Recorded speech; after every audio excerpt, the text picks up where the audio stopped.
Bam. Welcome to the Dissident Mama podcast. Today, my guest is Ryan Dawson, who is a blogger, podcaster, author, and filmmaker. He has been involved in political activism for more than 20 years. His prolific work has garnered him appearances on TV from Russia Today, The Daily Show with Jon Stewart, and Al Jazeera. And his work has been featured on many websites, including George Galloway and Pat Buchanan's websites. Dawson's hard-hitting material has roused much elitist ire, so much so that he has had a variety of his YouTube channels taken down, even though some of them have had millions of views. His content has had millions of views, many hours of his time gone. Dawson is as unapologetic in his truth-telling as ever, though, and he is creating content still at the Anti-Neocon report. We'll find out all about that within the interview, but he is also a North Carolina native who's also a strong advocate for the South. So I feel like, in a way, he is a kindred spirit with me. Dawson now lives with his wife and children in Japan, where he's a Goodwill Ambassador for the state of Nara. Welcome, Ryan. Wow, you got a lot of info on me there.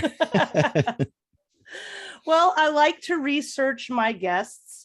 The only reason I do a podcast is because I think there's so many interesting people in the world doing fantastic journalism. And I have a journalism degree, and I retired from mainstream journalism back in the day to have babies and stuff. But man, that's how you dug up everything, because you have a degree in journalism. Well, there's a lot on you out there, so let's find out what is fact and what is fiction. But there's a lot of BS about me out there too, though. So. Oh yeah, there are a whole there's a whole slew of information dedicated to how you're just a horrible person. So we'll demystify all that. Cool. All right. Well, I've only been at this blogging thing for 5 years, and I had a little hack a few months ago. Sorry, I'm really hot. And that almost made me give up. And it was just a little hack, and I only had to spend a few $100 to get my stuff back up. Nothing was gone. Everything was still there.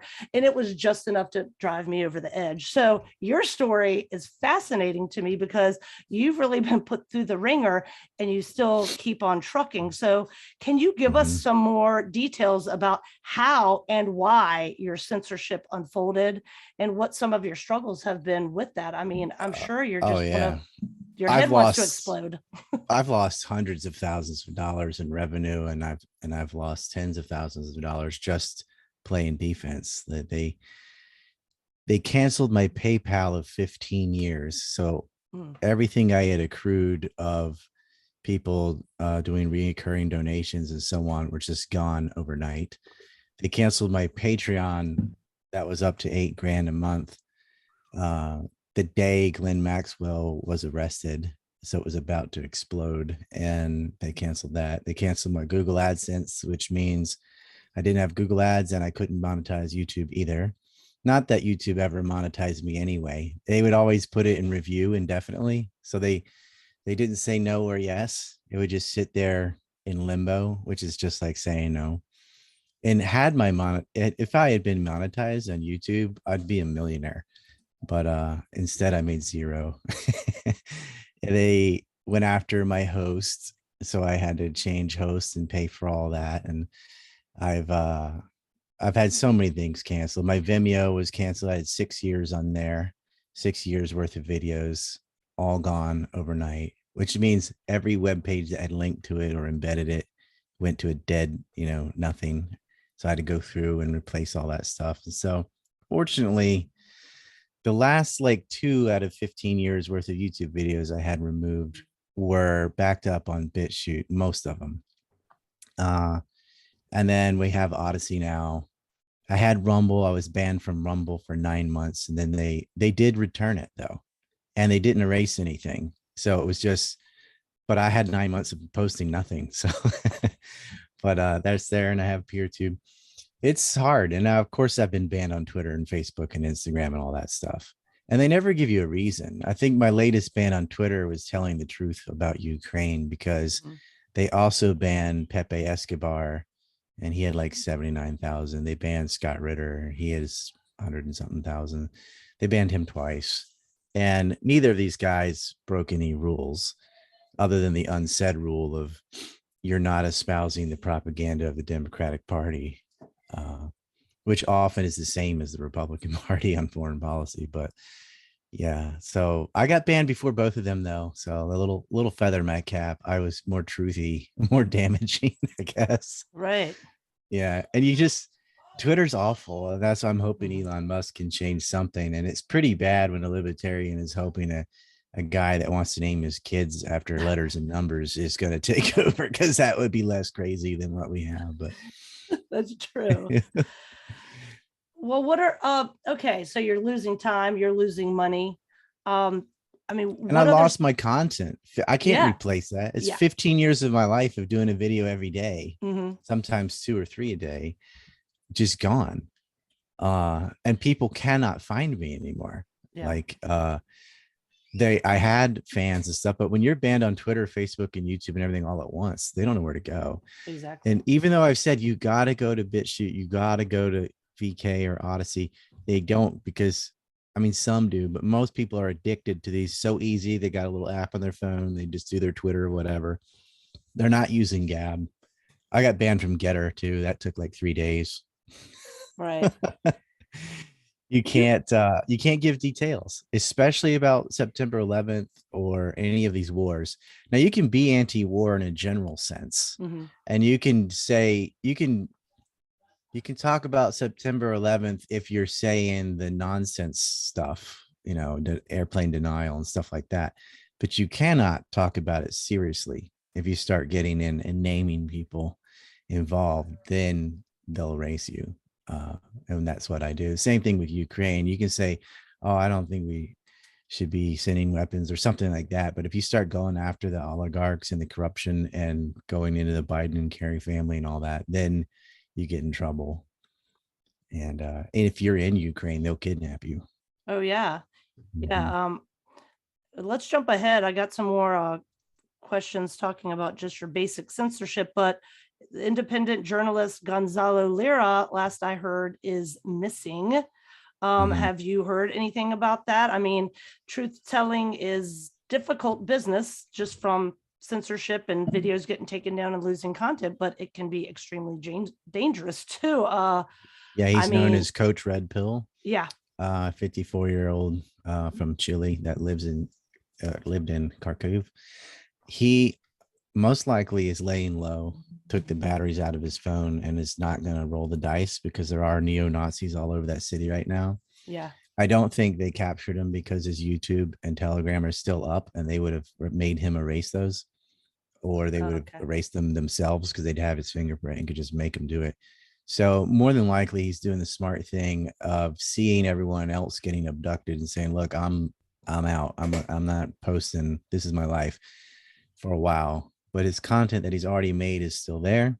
So I'm pretty confident that's the case, actually, because if you're going to off somebody, you'd also off their content, and they haven't yet. So, and it's amazing that YouTube's allowed him to speak because they don't let anyone else talk. They haven't figured it out yet or something. But yeah, he hasn't been targeted, but he does avoid and has avoided the most taboo role.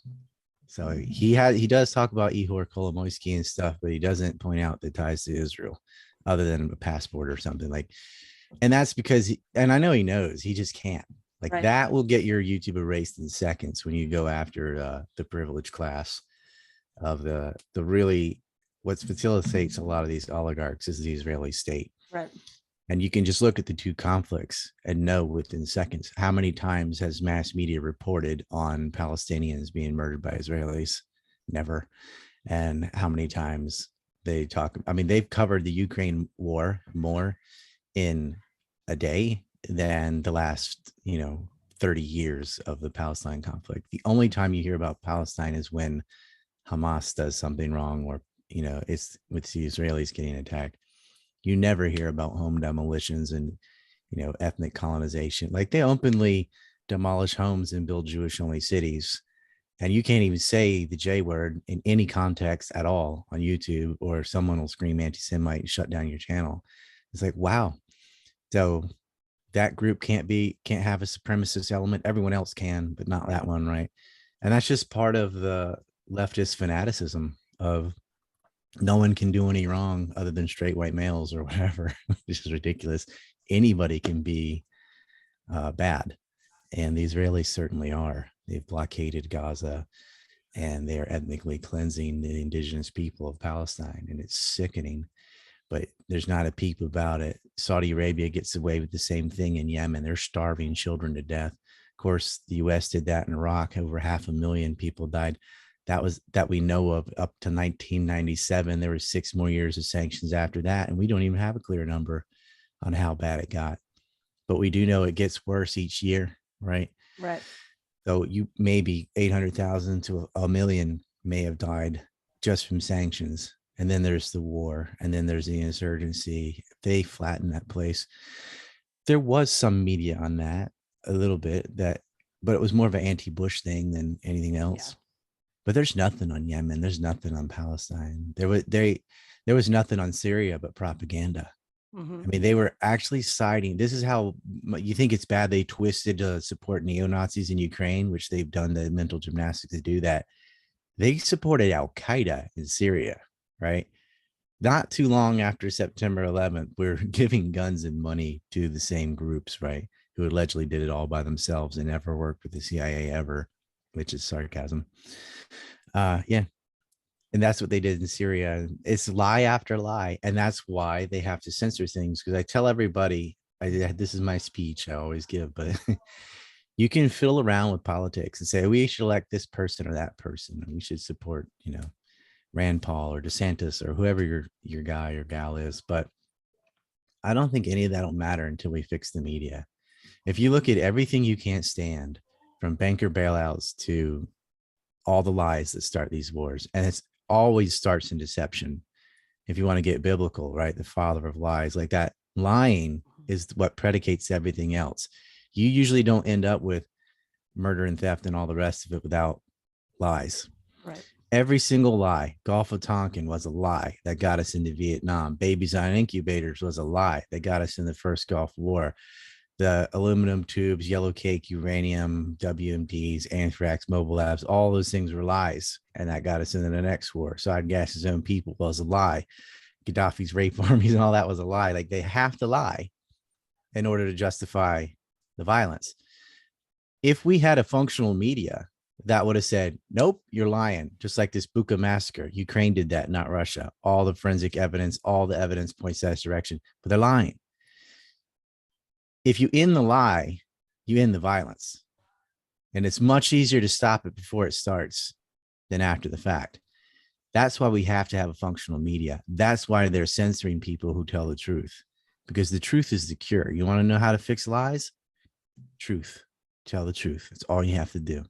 And now we've got a guy who was telling the truth, who's either in hiding or worse for just challenging the lies of the empire. And it is an empire of lies.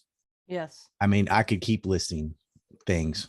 They lied about Afghanistan. They lied about Panama. They lied about Iran-Contra. They lied about all these conflicts in Latin America, right, that the U.S. got involved in the 80s ad nauseum. They lied about Lusitania. They lied about the Maine. They lied about the Civil War. It goes all the way back. The Mexican War. Both sides lied in that one. But, that's how it starts. And the way to fix that isn't by tinkering around on the other side with electing people. It's the media. Because if the media just pointed that out and said, nope. And the same thing for white collar crime, all this stuff. If they were serious about election fraud, if they were serious about, let's say, if they had told the truth about Hunter Biden or Ashley Biden, the diary or the laptops, Joseph Biden would not be president right now. But they lied. They're like, oh, this is Russian disinfo. That was American disinfo. There is a laptop. He does do quid pro quo. He is smoking crack and meth and banging hookers and making deals with communist Chinese and working with oligarchs in Ukraine. That's what Burisma Holdings is. It's not just an oil and gas company. It was a money laundering facility to U.S. politicians for oligarchs that work for the Israeli state. All right. And instead, and Applebaum and all these elitist media people, they just say the laptop's not a big deal at all, There's No 3 way. laptops now. They're a year and a half behind. They're just now reporting on the Delaware laptop. You got a couple more already. And they're just, oh yeah, it's just like they blamed 2016 on Russian hackers. And you were allowed to question that for 4 years, but you can't question 2020 mail-in votes or anything. You're not allowed to. You might be wrong, but you're not even allowed to ask that question or point out any anomalies of 2020. Right. But you don't even need that. Actively, what Twitter and the rest of these turds did, suppressing the Hunter story, just you don't need a zillion examples. That alone is election interference. Yeah. Censoring the New York Post and the sitting president of the United States and the White House press secretary. They did that, and they put warnings on it, and they either banned people or scared them into self-censorship for reporting on it.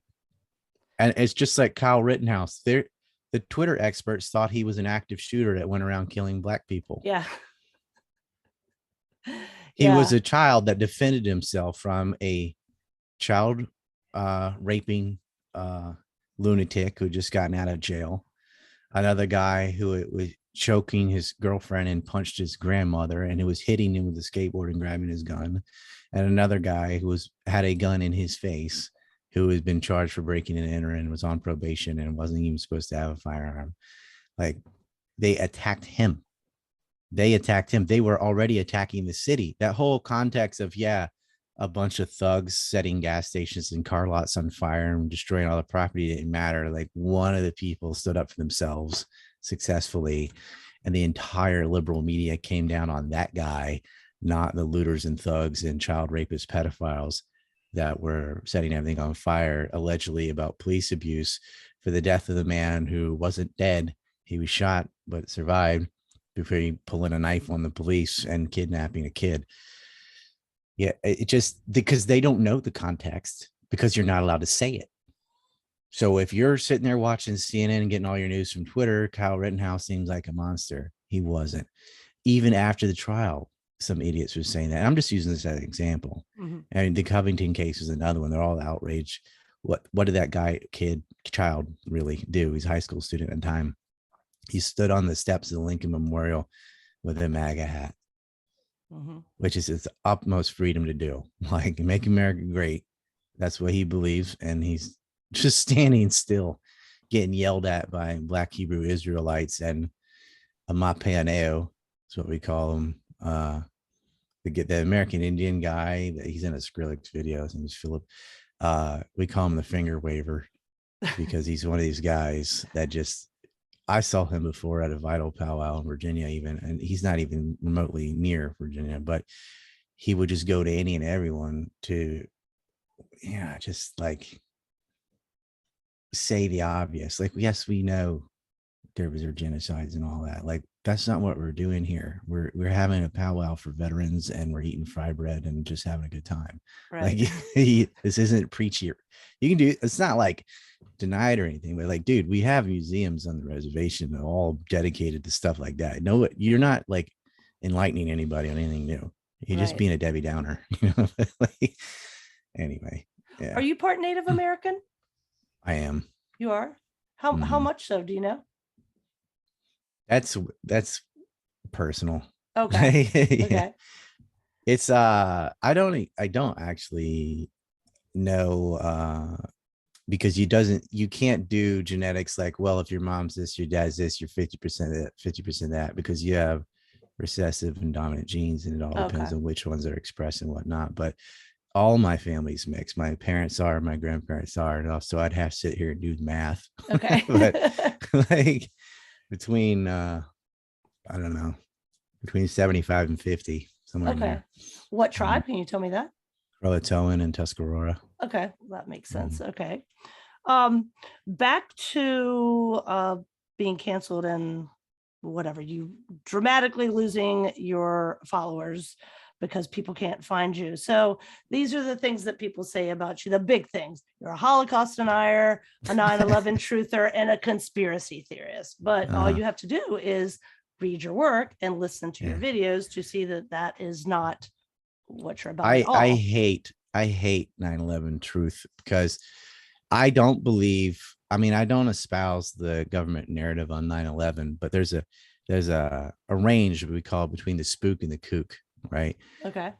Absolutely, Al Qaeda attacked us on 9/11, and yes, there were hijackers, and yes, there were airplanes, and yes, all that happened. Yes, a plane hit the Pentagon. All that, I don't deny any of that stuff.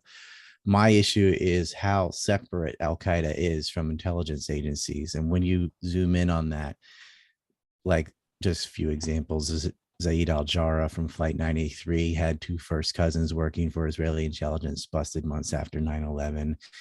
The hijackers on Flight 77, like Khalid al-Midhar and Nawaf al-Hazmi, had been tracked to an al-Qaeda summit meeting by the CIA where they met with KSM, Khalid Sheikh Mohammed, spent the night with them, even used their real names, got fast track passports, lived in California, met with Omar Bayoumi as a Saudi agent and another guy, Osama Basnan, bought him an apartment, gave money, logistical support. They couldn't even speak English, made sure they got to their flight schools. They're getting supported openly by people, and they got money. So Princess Haifa, Bandar Bush's wife, the head of Saudi Arabia's CIA, GID, sent money. He sent money through his wife to the wives of Osama Basnan. Her name was Mawid Barket. And then they, through Riggs Bank, laundered money to the hijackers. And the same thing, Omar Bayoumi was paying for their stuff, but then he was being paid by the Saudi state. Now, and that's all, our own FBI admits this. This isn't like, this is in the GIS report. People always focus on the 9/11 Commission report, which doesn't really tell you much, but the joint inquiry by the Senate did go over a lot of this. There's a lot more. And I have a 5-hour movie about it. And the other lies are the follow-up attack on September 11th, where somebody sent anthrax and the note said, "Death to America, death to Israel," right? And ignoring the dancing Israelis and that whole story first, just put that on the side for a second. They said that senior Iraqi officials met in Prague and gave anthrax to Muhammad Atta. And so that's how Al-Qaeda got anthrax and sent it to Patrick Leahy and US senators and people in the media. And none of that was true. There was no meeting in Prague. And Iraq didn't have anthrax, and neither did Al-Qaeda. The official story says it was a guy named Bruce Ivins that worked at Fort Detrick, Maryland, did it all by himself and just tried to blame it on Al-Qaeda. I guess there was this opportunity. There's an attack. Oh, I'll just send some anthrax to people, right? Okay. That's the official story. And then he was suicided before he had a trial. Yeah. And another scientist, Perry Mixel, was suicided from Fort Detrick as well. Well, we have prior to that, Israeli partisans who were fired from the lab on film, breaking into the lab and working on anthrax illegally. And then they're missing samples, 23 missing samples of anthrax. One of them, his name is Philip Zach. No one interviewed him. No, nothing. It's all Bruce Ivins. Whatever. That's something to set on the side too, because I can talk about what happened. But the point is, it wasn't Iraq, right? And they lied about that. And the source for that was James Woolsey, who got it from Israeli security force. Now, obviously, Israel is going to lie to try to get America to attack its enemies. Why wouldn't they? James Woolsey, he's the former DCI of the CIA. He was the director he got appointed by Clinton because of blackmail from Jeffrey Epstein. They hated each other. Clinton wouldn't even meet with him in person, but he got forced into putting this neocon there.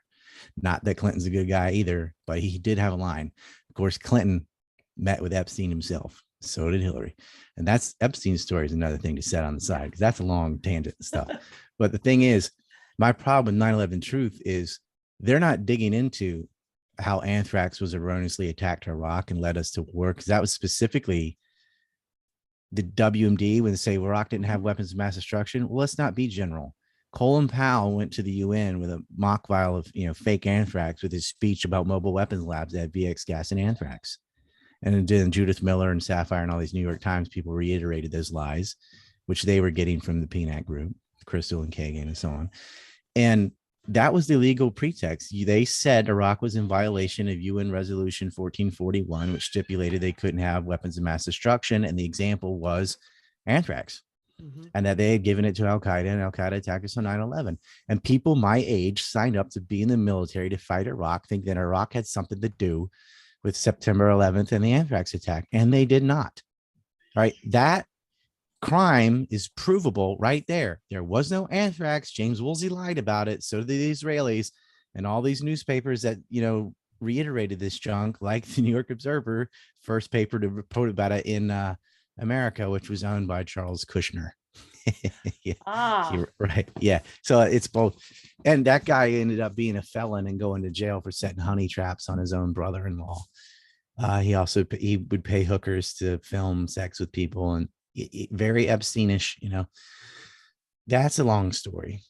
But my thing with 9/11 Truth is they don't get into any of the real stuff. They just talk about how fast the buildings fell and a bomb on every floor and building 7, this and that, and whatever. And I'm not interested in that. So I don't like the label 9/11 Truth, even though I'm telling the truth about September 11th. That's not what that word means anymore. 9/11 Truth is Alex Jones and loose chain. You know what it means. It's like, it's the nonsense stuff. It's the school shooter denier people and the flat earthers and that kind of crowd. So I reject that. All right. To the Holocaust stuff. All right. Holocaust denial means that sounds like someone doesn't think there was a Holocaust at all or something. Yep. But really, all you need to get that label is if you say 5,999,999 Jews died in the Holocaust, you're a Holocaust denier, because it's not 6 million or whatever. Even though Holocaust scholars, from Raul Hilberg to even Deborah Lipstadt and stuff, nobody said that 6 million number is not from history, it's from Hollywood.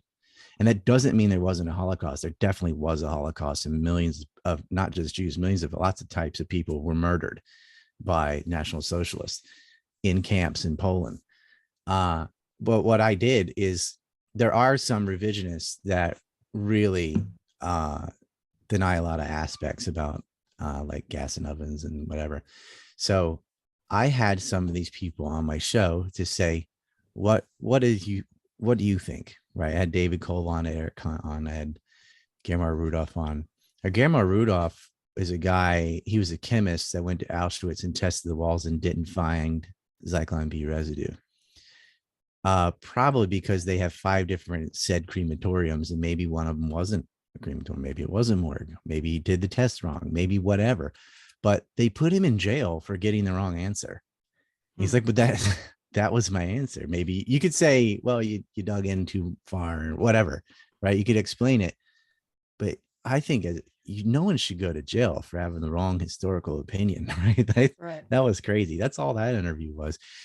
Eric Hunt was on my show, and I argued the other side. So he's given the revisionist side, and I'm giving them the counterpoints. And I actually changed his mind, and he's no longer a revisionist. But what they do is they say, you platform Eric Hunt, who said blah, blah, blah, blah. I'm like, yeah, I know he did. And I won. And now he says the opposite. He's saying all my talking points. I'm the pro Holocaust. That sounds terrible.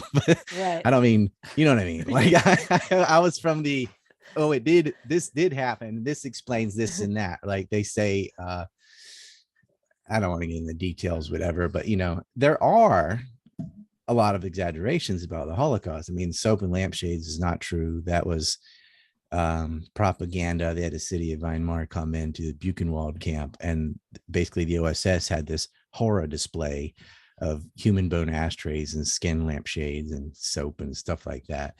None of that was real. And again, scholars don't say it's real. That's just something you heard in school or whatever. School's a joke. Nobody serious of either side, revisionist or orthodoxy, whatever, believe in lampshades or soap. Like it was a known psych war department operation. And it's important to admit that, because if you don't admit that and you act like that was real and it gets debunked, then you're in a slippery slope situation when going, aha, well, they lied about that. Maybe they lied about gas. Maybe they lied about this and that.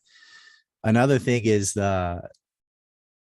revisionists will hone in on crematoriums and say there's no way you burn 6 million bodies in ovens. And I agree, but that's not the orthodox story. There were crematoriums on some camps. 6 camps in Poland had them for getting rid of typhus victims and stuff, because the bodies can still spread disease. But they didn't put 6 million people in, 15 or even 50 ovens. They just dug a big pit outside, put all the bodies in, and burn them all at the same time in a big burn pit. And we know that because they said that's what they did and photographed it. And so that's how it wasn't in crematoriums, it was a burn pit. Now there are people who like want to be, say they gas and oven everybody, and they think if you get rid of ovens, there's no Holocaust. Not at all. Right. That's pretty ridiculous, actually. If you think about it, why would the Germans individually burn each body in an oven when you could just put 100 of them in a pit all at once? And so it's important to debunk that too, because if you tell any rational person, yeah, they gassed to like 20,000 at a time, and then they started burning them all, one at a time in an oven, you would still be burning them now. Like a rational person would go, well, that's not true, therefore it didn't happen. So like, well, it happened, just that person has the story wrong. They're 9/11 kooking the Holocaust by saying every body was put in an oven. And that happened because there were witnesses who saw bodies go in the ovens, because they did oven people who died in the labor camps from exposure, typhus, malnutrition, whatever. But that's not how they exterminated people in mass. They put them in burn pits. Right. And there are burn pits in Birkenau, and there are, like, this is not like questioned, right? That's not, and it was not because, the Nazis confessed because they were tortured. Although that did happen. They did torture people into confessing things. This is like forensically done. There was a Holocaust, there were burn pits, people died in mass. Some were killed, some died. Both are true. And that's another thing they'll seize on. They're like, whoa, why would they kill their labor? Like, well, at first they weren't. First it was labor camps, and the first people put in camps was in Dachau, and it was anti-Nazi Germans. The first people they went after were not Jews, they were not Gypsies or Roma or whatever. It was Germans that were thrown into labor camps, because that was the biggest threat to the party in the beginning. And there were no exterminations in Germany. The entirety of the Holocaust is in Poland. There's 22 camps of the 16 that were liberated in Germany. None of them had any gas chambers or crematoriums or burn pits. All of it happens either in Auschwitz, Birkenau, Treblinka, and Majdanek mostly, and a little bit there in Belzec and Sobibor. But again, I'm like scared to give you the nuanced view, because you'll get in trouble. if it's, wow, it was only 4.5 million, instead of saying, well, like, right, that changes anything. It shouldn't. That should be good news. Go, wow, 1 million more people survived than we thought. That's not bad. But no, it's got to be maximum, horror. But it's like I said about Iraq, it could be 800,000 to 1 million. Does it matter if it was only 800,000 kids that died instead of 850,000? It doesn't matter to me. Wrong is wrong. But it's like a religion for some people. Like 6 million, they're gassed and ovened. I'm like, stop saying ovened, because you sound retarded. Like, it's not even possible, right? And that's not even what they said they did. That's not even what we said they said. That's Steven Spielberg stuff. That's not from any of the literature or forensic evidence at all. And it doesn't make sense. Yeah. And that's not a denial. That's just a denial of the ridiculous, like the electric floors, or being fed to an eagle and a bear, or the masturbation machines, or the Holocaust of death. There's all manner of stupid stuff said about the Holocaust. There's all manner of stupid stuff said about September 11th, where they talk about holograms, miniature nukes, pods on the planes, a missile hitting the Pentagon. That doesn't mean 9/11 didn't happen. 9/11 happened. It's just all that ridiculous stuff is false. The Holocaust happened. But a lot of that stuff, lumberjack death, buried in pig shit, all this stuff, they said that, okay, that's gas vans. None of that happened. That doesn't mean it didn't happen. It just means there's a bunch of exaggerations about an event that are dumb. Same with September 11th. And even Jeffrey Epstein, as terrible as they were, there's a lot of kookery on that too. It's not a denial of it to debunk the ridiculous. But for the ADL and all these groups, if anything, any exaggeration about the Holocaust that you don't agree with, then you're a denier. Right. Because they just don't like what you're saying politically about Israel, and they want to label you that because then you seem like you wanted it to happen, or you're a Nazi or a white supremacist or something like that. That's just stupid. I hate racism. Yeah. I think I just don't see that. To me, it's not like the worst thing in the world. I feel like the murdering people part is a lot worse than the idea of racial supremacy. Like if Israel only believed they were superior, it wouldn't bother me so much as them actively going out and killing Palestinians. Mm-hmm. And even if they didn't think they were superior and they went around and killing Palestinians, still just as wrong. Yes. Obama bombed Libya. Maybe he wasn't racist, but he still started slavery in North Africa and murdered all those people. Yeah. But you would lose your job if you said the N-word as a president. You're gone. But if you kill a bunch of black people in Africa, that's acceptable. How weird is our value system, where a word is a stronger condemnation than wholesale slaughter of hundreds of thousands of people throughout the Middle East and Africa? But that's truth. Yeah. They murdered, they drone striked weddings, they hit funerals, they starved people. That's all. You can support stuff like that, but don't say racist epithets. Right. Don't use the wrong pronoun. That'll get you in trouble. You can kill women, and you can kill gays. You can do that, because I'm sure there were females in Libya, and I'm sure there were homosexuals in Libya or Iraq or Syria or any other places we bombed, Somalia. But hey, don't call them a name. But that's where we're at. Like the hardcore left, I don't even know if we should call it that anymore. The radical, it's like a mental disorder. These people, they're so obsessed with identity politics that that's what bothers them. That's why they hated Rittenhouse. They thought he was racist. Mm-hmm. Shooting people didn't matter so much. That happens every day in Chicago, Baltimore, where people get shot and killed, and they don't care. It's when they thought a white guy shot a black person, that's what mattered, was the race part. Because like wearing your anti-racism on your sleeve gets you a pat on the head. It's I'm morally virtuous, whatever. And sadly, trying to do something about our fentanyl epidemic and homicide rate in a real way, regardless of who all color is killing what, that no one cares, because you don't get a pat on the head. And it's interesting, just the Rittenhouse thing, I think, is a good kind of correlation or whatever to the Russia-Ukraine thing, because I think there are still people that think Kyle Rittenhouse killed black people, and that's just what they think, and they don't want to hear anything. They've even if they had been black, if they had attacked them the way that those Jewish guys attacked them, it would have been the same thing.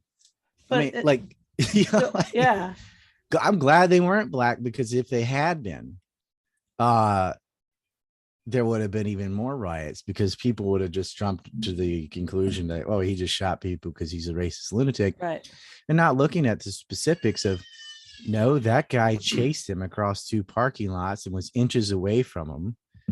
And he was a known felon who had raped 5-year-old boys and exposed himself in jail. And he was actually targeting another kid with a single mom in Kenosha.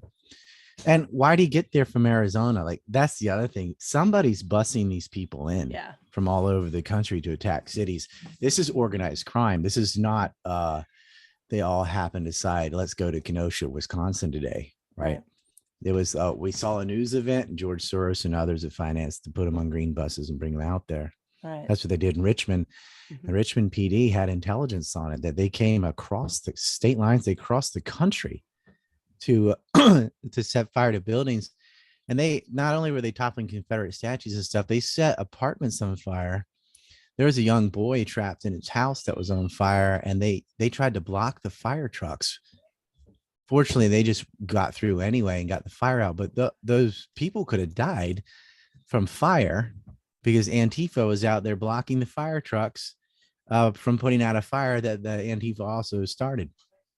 Right. And people will never hear that. They'll never hear anything about, neo-Nazis being in Ukraine. They'll never hear any real science when it comes to COVID, real Oh, that's actual awesome. science. Here's one. So Adam Holland's the guy that started the Ryan Dawson Holocaust denial crap. And he is a hardcore like Azov Battalion supporter in Ukraine because the title of his thing was RT's Ryan Dawson Holocaust denier friends with hate criminals or something. He lied 3 times just in his title. I don't work for RT. I've just appeared on RT. I don't have hate criminal friends, whatever that is, and I don't deny the Holocaust. I've done more to debunk Holocaust denial than almost any individual. Like I don't just yell Nazi at somebody and don't let them speak. Okay, tell me everything you think, and I'll tell you why you're wrong. I do that with race realists and stuff too. I'm like, okay, you tell me that, and I'll give you better explanations for these statistics and stuff, right? It's what we ought to be doing. Sunshine is the best policy. And some of these people I didn't reach, but I did reach their audience because I got so many emails from young people going, man, I was on that ship and you turned it around for me. I never thought about X, Y, and Z before. And that makes me feel good because I feel like, yeah, I just saved your career. Because that's just a toxic, poisonous ideology going on, that white nationalism or whatever it is. Black nationalism too. Like dude, man, your genetic teleology for cognitive things is just dead wrong. That's like saying your language is from your genes. Your ability to have a language is from your genes. Which language you have is whatever you're taught. And your ability to have a philosophy or whatever is from your genes, but which one you choose, political philosophy or whatever, is all software. Obviously, you take any baby and teach them any language and any ideology. They believe in genetic determinism for race. I don't, but I've engaged these people and changed their minds. But they're like, no, you can't talk to them. You're not allowed to talk to these people. I've argued with David Duke. I've argued with all the dark web people, whatever. I've challenged them openly. And what's funny is those guys are more willing to support free speech than the left. Yeah. Because I try to argue with a communist or something, they won't. They're scared, right? Well, I can argue with racists. They're not going to censor it. And it doesn't work well for them because I'm right, but they'll at least do it, Whereas some people are trying to argue with Bernie Bros. There was a thing one time, this company called Call Out, where they had like debate tournaments or whatever. And even they spent all this money on Facebook and so on, and they could not find a single Hillary supporter to debate me. So they end up with this guy. His nickname is Destiny. Oh yeah. His real name's, and I did see that one. He wasn't a Hillary supporter. He was an anti-Trumper. And I wasn't a Trumper. I was just anti-Hillary. Yeah. But that's the best they could find. And I annihilated this guy. And they're like, I'm like, that was your guy? I didn't know he was a sort of famous like debater or whatever. I thought he was pathetic. But maybe he is good at debating, but I don't care. You could be the best, smartest person in the world. If you're trying to argue on behalf of Hillary Clinton, you got nothing to work with. Yeah. The comment that's what they went with. But they could not find. Yeah, the best comment awesome. Was something like, I think Destiny won the debate because he got a 2-hour free education. But like that's why they left won't do it, because I will eviscerate these people. I can eviscerate the right also, but the right seems to be willing to engage in dialogue. The left will not, right? Because they have nothing to stand on. You cannot, through reason and logic, argue 72 genders. You can't. Like all their policies are hinged on, shut up, you're not allowed to talk. Right. Because just 2 seconds, well, not 2 seconds, maybe like 2 minutes even of hearing the other side, their argument is dead, right? Whether it's on green energy or climate change or COVID or whatever. If you let the other side talk at all, they're done, because they don't have science. They have authoritarianism, and that is it. The people who don't know what a penis and vagina are, trying to tell you how the climate works or specifics about a virus, they can't. The NIH did fund EcoHealth, that funded Wuhan, that tinkered around on viruses, coronaviruses specifically, and it got out of that lab. That is a man-made, and the only argument is, was it accidental or on purpose? That it happened, that is not an argument. It happened. That did not come out of nature or somebody eating a bat at a wet market. It came out of the Wuhan lab, designed, gain of function, which we used to call weaponization, right? And now you're finding more biolabs in Ukraine. They're covering that up too. And, but the way they can shut you off, besides just censoring all your platforms, is calling you a racist, sexist, homophobic, xenophobic, any of those little isms. And I don't think there's anything worse than Holocaust denial. Like, that's got to be like that's the most desperate one, right? When you just, let's throw that out. But if you have no presence online, and I can't do what I did today, just give you like a 10-minute long explanation of all the things. They know you can't do that. It takes them 2 seconds to be like, Holocaust denier. And you're like, yep. No, I'm not. Because I think someone who does deny the Holocaust or is a racist, if you said you're racist, they'd be like, and right. Like if someone's a communist and I'm like, you're a fucking communist, they'd be like, yeah, because they don't think there's anything wrong with it. Right. Right. But if someone called me a commie or a racist, I'd be pissed, because I really don't like either ideology. Right. But I don't think if someone is a communist that they're a horrible person. I just think they're wrong. And even if someone's a racist, they might not necessarily be a horrible person. They're just wrong on that. Like that is a dumb and wrong idea. And communism is too. But there are communists who are anti-war, who are against torture. They're against, they want to free Assange. They want media to have free speech. They might be good on a lot of things. They just have a really stupid economic idea of a benevolent state that's going to redistribute wealth out of the goodness of his heart. Right. And racists, they might be anti-war. They're against refugees. They don't want this. But then they have this one thing where like, oh yeah, on average, this group better than another. It doesn't make them horrible in all things. Like if you change their mind on that, fine. But you're not allowed to, if you're racist ever in your life, even if you completely change your mind and you're done, right? Whereas a communist, I think you could just stop being a communist and then you're okay. Like, yeah, I used to think that, now I don't. So there's forgiveness for that. There's no forgiveness for someone being a racist. Right. I think there should be forgiveness for both. Like if you have a stupid idea and you change your mind, great. Okay, now you're not that. Let's move along. But that's not the world we live in. Our world, if someone's a racist, you're almost forcing them to stay that way forever, because they can never retract anyway.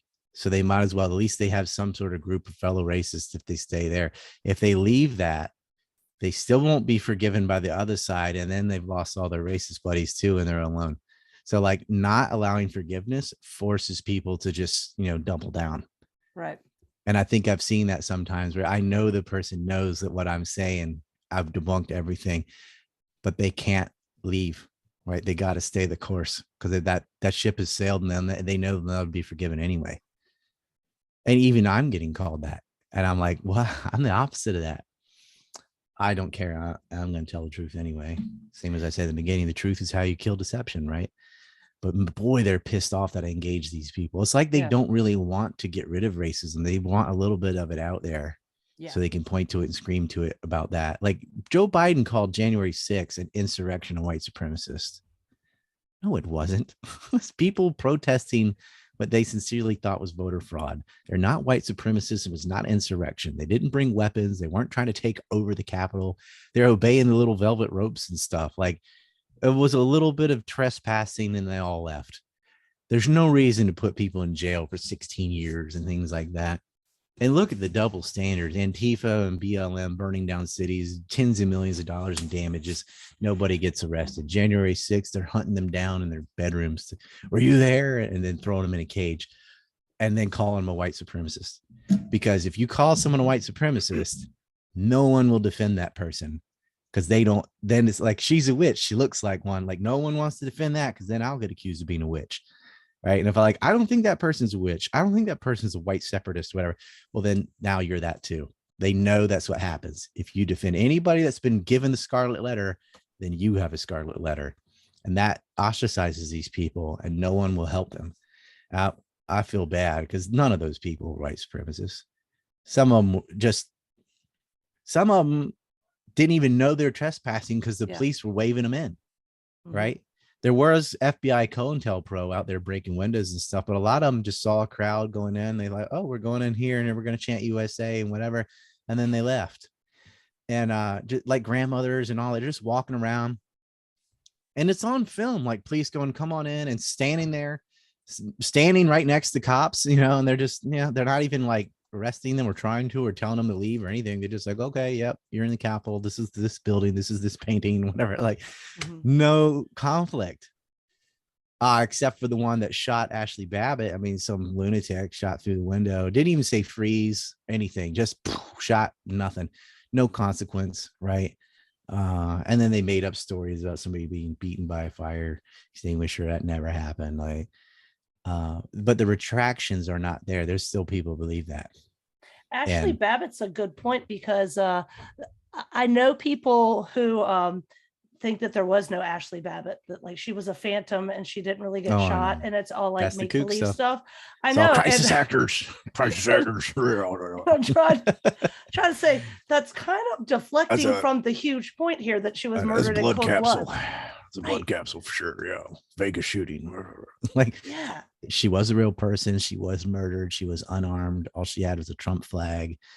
Came all the way from California, and these kooks, and a lot of the people that are doing that, some are COINTELPRO, a lot of them have been gaslit because the media has lied to them about so many things that they don't know what to believe. So they gravitate to these QAnon or whatever, because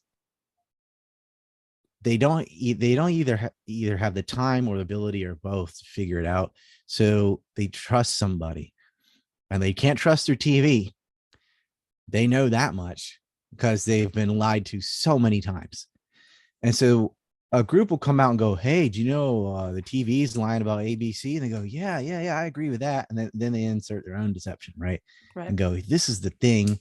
This was whole staged or whatever, And just like the virus deniers, right? Like, you can't pin Dr. Fauci for doing gain of function but on research on a virus if you don't believe in viruses. Right. You can't trace back the money trail on 9/11 to the hijackers from the CIA if you don't think there's hijackers, or you don't even think there's planes. Right. And so making her death fake or whatever just gets all this energy barking up the wrong tree. And then it makes my job a million times harder, because if I start talking about January 6th, like, oh, yeah, you one of these death deniers of Babbitt or whatever. And it's so funny. Like, that's denial seems to be their thing, right? Like, well, if you don't say exactly what the government narrative is, then you just denied the whole event. You're a 9/11 denier. You're a Holocaust denier. You're a school shooting denier. And that's the thing too. Every time there's a mass shooting, they're like, crisis actors are fake. No. Now there have been crisis actors on other things. For example, the Saddam statue toppling. That was not an organic event of jubilant Iraqis tearing down the statue. That was Ahmed Shalabi and his goons pulling down the statue with help from the U.S. military, who had blocked off all other entries to the park. That event was staged. So they do stuff like that sometimes, but that's not what happened on like Sandy Hook or stuff. Like, all those kids are dead. That happened. It is exactly what they said it was. And yelling fake stage whatever an hour after something happens, that's a red flag, because there hasn't been time to sift through it. When the Bucha massacre happened, I thought, okay, these people are dead. Some are moving around a little bit. That just means that person died recently. He can still move his hands around. And then, it took some time. There's Mexican journalists there that saw the bodies. There's film from the Boatsman group itself where some idiot says, hey, they're not wearing blue armbands. Can I shoot them? I said, yes. Right. The New York Times came out with satellite photos and said, all these bodies have been there when the Russians were there. Well, that doesn't make sense, because if they'd been there that many days, they'd be all bloated and putrid and, gross. They had they'd been killed on April 1st. And then we have orders from Ukraine saying we're going to go on a cleansing operation and send the safari group down there. They were ethnically cleansing what they consider to be Russian collaborators, meaning anybody that traded dairy products for dry goods, and wore a white armband and didn't want to fight, which, even if you were a Ukrainian nationalist, if the Russian army's there, you're like, yeah, I love Russia. Like, wouldn't you? You just say whatever you got to say, right? Well, they went around and killed them anyway. And then blamed, and the whole entirety of television blamed it on Russia with no forensic evidence, no corners or pores. Nobody looked at it. It was just a video from Ukraine and the Ministry of Truth. Joe Biden said Putin's a war criminal. And I'm thinking, Joseph Biden better be careful slinging that word around, because you got a long list of all the wars he supported where war crimes were committed, Abu Ghraib on up, and it turns out it was Ukraine. So are we going to call them war criminals? Are we going to say the Bozeman group committed a war crime? Because they did. Nope. Are you going to say that about the Israelis the same day, shooting Palestinians in the knees, killed a 14-year-old boy unarmed? Is that a war? No. Right. And I'm sure if you looked into whatever the HTS had done in Syria, it's all war crimes. No, that term is reserved for whenever we don't do it. Right. That's when they blame it on someone else. It turned out Russia didn't do that. Could they have done that? They could have, but they didn't. That was as all the evidence shows, that was Ukraine. And if it had been Russia, I'd say so, but it wasn't. And you shouldn't say anything until you've had time to go through all the evidence. And that's what happens. Anytime there's a shooting or whatever, there's a camp, right? So they're trying to take our guns. This is all fake. That's that one camp will do that. Another one will everyone's got their little niche issue, and they don't sit there and take the time to look at it. Right. Yeah. And that's another problem with social media. They allow all the kook stuff to disseminate, but rational thoughts will get tagged as disinfo and taken down. Like all these doctors that have gone in against the narrative on COVID-19 and the Branch Covidians, ban. Dr. Malone, ban. RFK Jr., ban. Kicked off Instagram, ban. But someone that wants to go out rather than terror in theory, virus denial, well, they allow that. Because that's the one they want. That's the as Nietzsche said, nothing hurts your argument more than an idiot arguing on your behalf. Right. He said it more eloquently, but and that's, I always think, what's gonna wake people up to the fact they are being lied to about everything. So for example, I'm writing the series now, and I'm trying to speak to people who were totally in the know on COVID stuff. They're pro-Southern without apology. They're against critical race theory. They know. Oh, let's talk about Lincoln, Stinkin Lincoln. Yeah. Let's, they were so good on all these things that the scales had come off their eyes, but they've decided that they're going to have their Ukraine flag emoji and that Putin's, the Antichrist. And I'm just like, how it's all the same thing to me. And I like that you brought up Stinkin Lincoln, because it is all the same thing. It's just we're like only a few days off from the anniversary, of John Wilkes Booth killing that demon. Yeah. He wore a top hat to hide his horns. That's why he needed to use a silver bullet. We used to joke. I like it. That's why it took him a day to die. I hope he suffered the whole time. Yeah, Stinkin Lincoln. He's like Saint Lincoln, right? Just like Saint Fauci or Saint Zelensky. Dr. Fauci tortured dogs and created a virus that has killed millions. He's a monster. Zelensky arrested his opposition group, shut down the media, and killed 14,000 people. Not him alone, but Poroshenko, consecutive presidents, murdered people in Donbass. He's a monster. Lincoln's worse than both of them combined. But they think their story is Lincoln was just an abolitionist who freed the slaves, and and I just, oh wow, I want to headbutt a brick wall every time I hear that. I'm like, oh wow, that's what you think. But you have a battle flag back there. Maybe that's why YouTube hates you so much. I didn't have that on screen till I brought it out when the Dylan Roof crap happened because they're like, this idiot racist murdered some people in South Carolina. And then like somewhere on his Facebook, there's a Confederate battle flag. I'm like, and a Gold's Gym, and he liked chocolate and a lot of things. That's the things don't relate because there's tens of millions of people in the South with battle flags that did not go and murder people in South Carolina the way he did. That guy's a racist idiot. And maybe he's bought into their own propaganda that the battle flag is a racist symbol, because there are morons that will, put that right next to neo-Nazi flags, which is mind-boggling. Like the Confederate States of America that didn't even like the federal government that the U.S. had with Stinkin Lincoln marrying corporation and state, and they seceded, versus national socialists who are socialists of a foreign country. They're going to wave around a flag of a foreign state full of socialists who are authoritarians acting just like Lincoln, and the Confederate battle flag at the same time, that are also, 100 years apart, almost a little bit less than that, 85 years apart. It doesn't make any sense. Like how could you have a swastika with a Confederate flag? The Civil War is before World War II even happened, and there's zero overlap. National Socialists were mad about the annexation of German land after World War I, and murdered all the non-Aryan, whatever. Southern states were the ones. The South is Poland in this scenario. They got attacked. They didn't attack the North. The North attacked the South. The North is Germany. They're the Nazis. Like, if you're going to make a parallel, like Lincoln's the one that sent revenue cutters and warships down to Charleston. That's what started before Fort Sumter. They were firing on Southern naval ships. They fired on the Nashville, for example. And they were trying to illegally collect a tax on South Carolina, and he had arrested people in Maryland.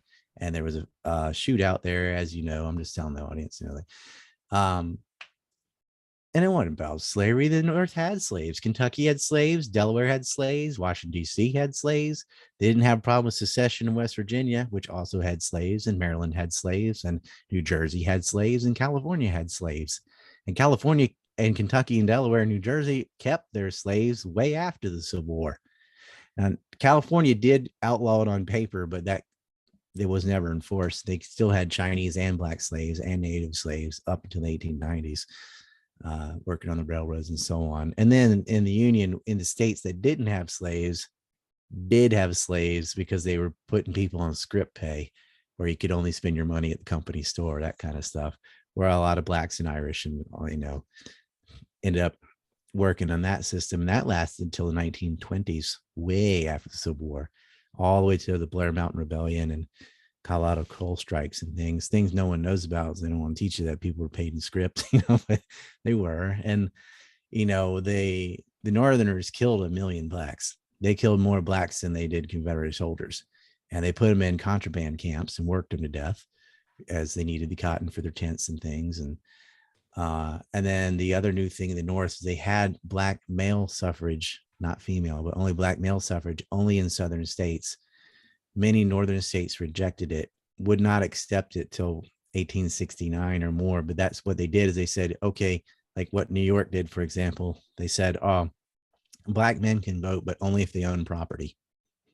It's like almost none of them did. So that was a way of it's legal, but it didn't really. And the other thing they did, like Wisconsin, places like this, is they just threw them in jail. So you look at all the freedmen and blacks going up north. How come they didn't all flood the North? Because they ended up in jail for the slightest infraction or even accusation. You went to jail. And what they do in jail? Free labor, aka slavery again. Slavery wasn't really abolished till way after the Civil War.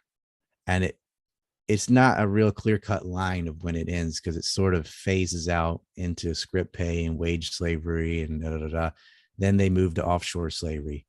I mean, what is a sweatshop in China or Brazil? It's slavery. Oh, you pay them $1 a day or whatever. That's slavery. Still slavery.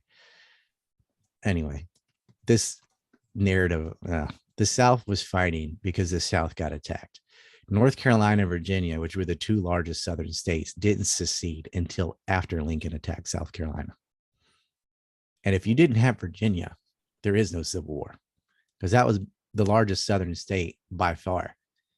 because Florida and Texas are huge today, but Florida had fewer people than New Orleans, just that city, about 100,000, the whole state, excluding the natives who were not partaking in that war. Yeah, I mean, he screwed up. And without Virginia, there's no Robert E. Lee, there's no Stonewall Jackson, there's no Jeb Stuart. There's like the bulk of the generals, the most successful, everything in the South of Virginia. And if Lincoln had not blockaded his own states just to collect more taxes for the banks in Boston and Philly, then it wouldn't have happened. He's the worst U.S. president ever. But I can say he was never my president, because North Carolina seceded before Lincoln was in office and did not join the Union until after Lincoln was dead. So he was never president of North Carolina. Johnson was still fighting. Do you think, to me, I had a friend the other day say, oh, well, you just think America can't do anything right. And I'm like, well, since 1861, I don't know. He did a lot of things right up until Stinkin Lincoln. I mean, that's the guy that created the income tax. He married corporation and state with the railroads, the steel foundries. But the most important thing he did is he closed down over 300 newspapers, and he basically made state media.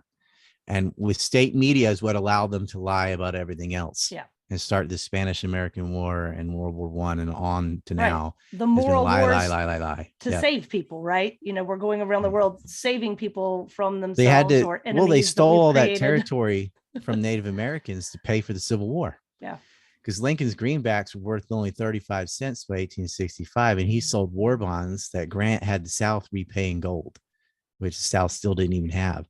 So there's intrinsic value in land, and they took this Indian land, and it's Indian land. That's who lived there almost exclusively. They went and forcibly took that from Comanchuria, Lakota, the Sioux, and just made new states. And in each new state, they got 2 more Republican senators. Right.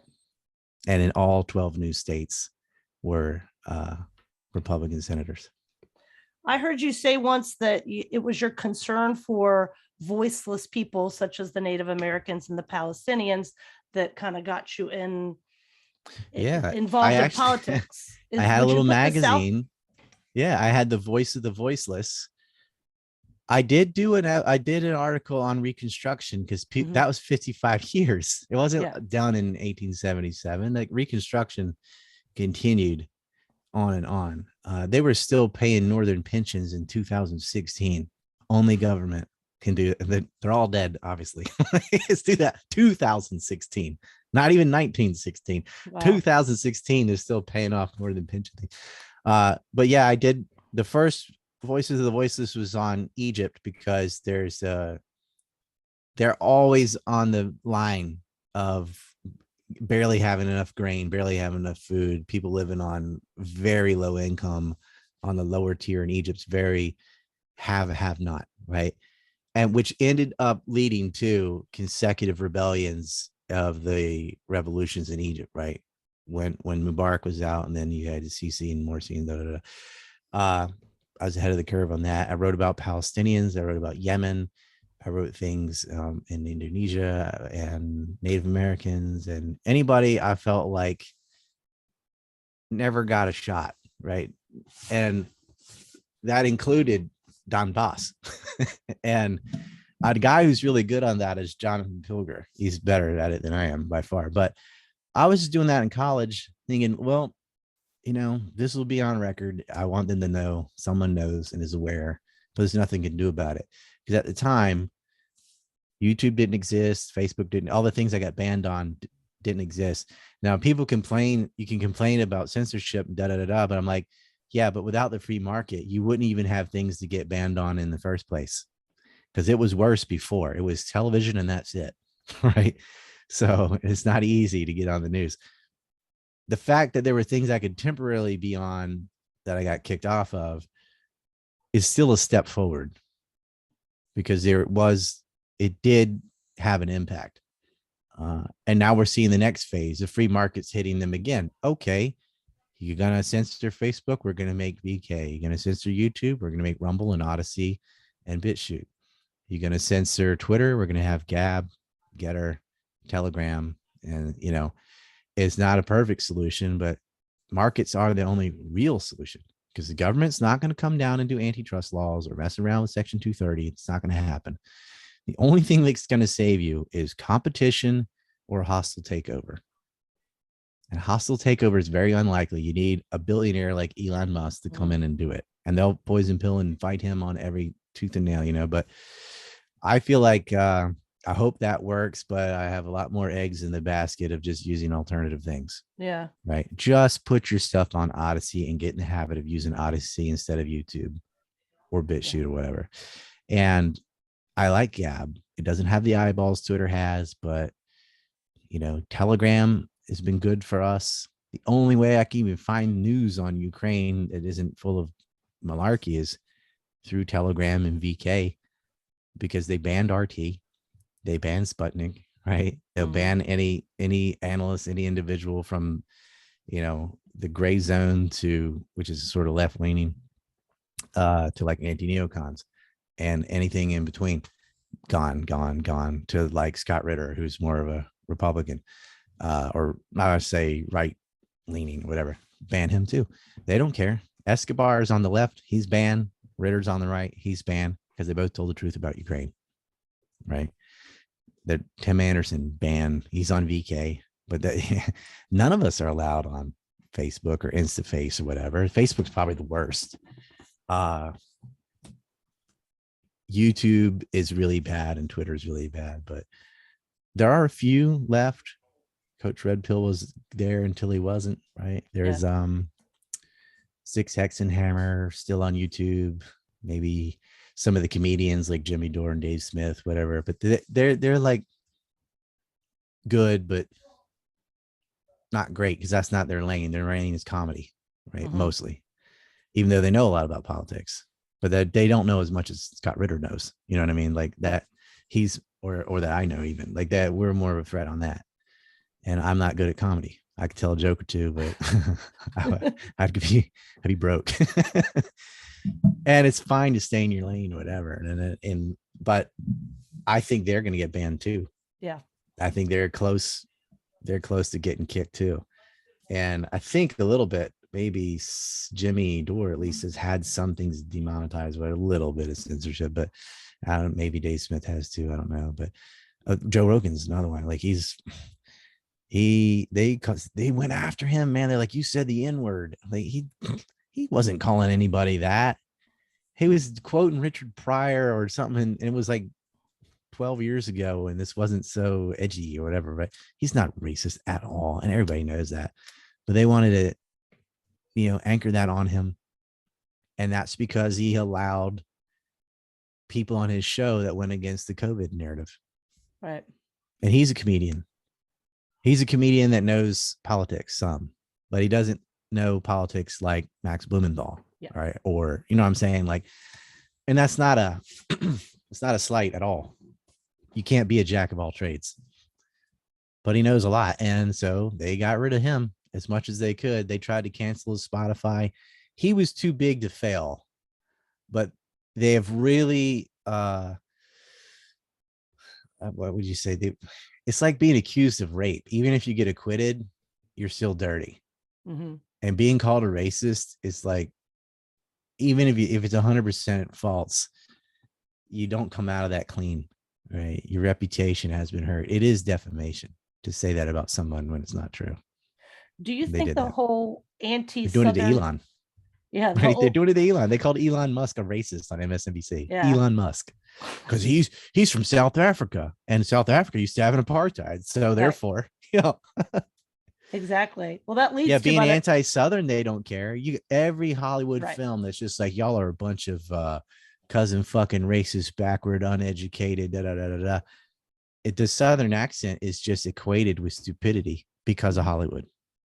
A lot of Southerners who have that accent, because not everyone in the South does. It's different areas of different things, but they lose it by adulthood, because if they maintain it, people won't take them seriously, even though they're saying the exact same thing as they're saying without the accent.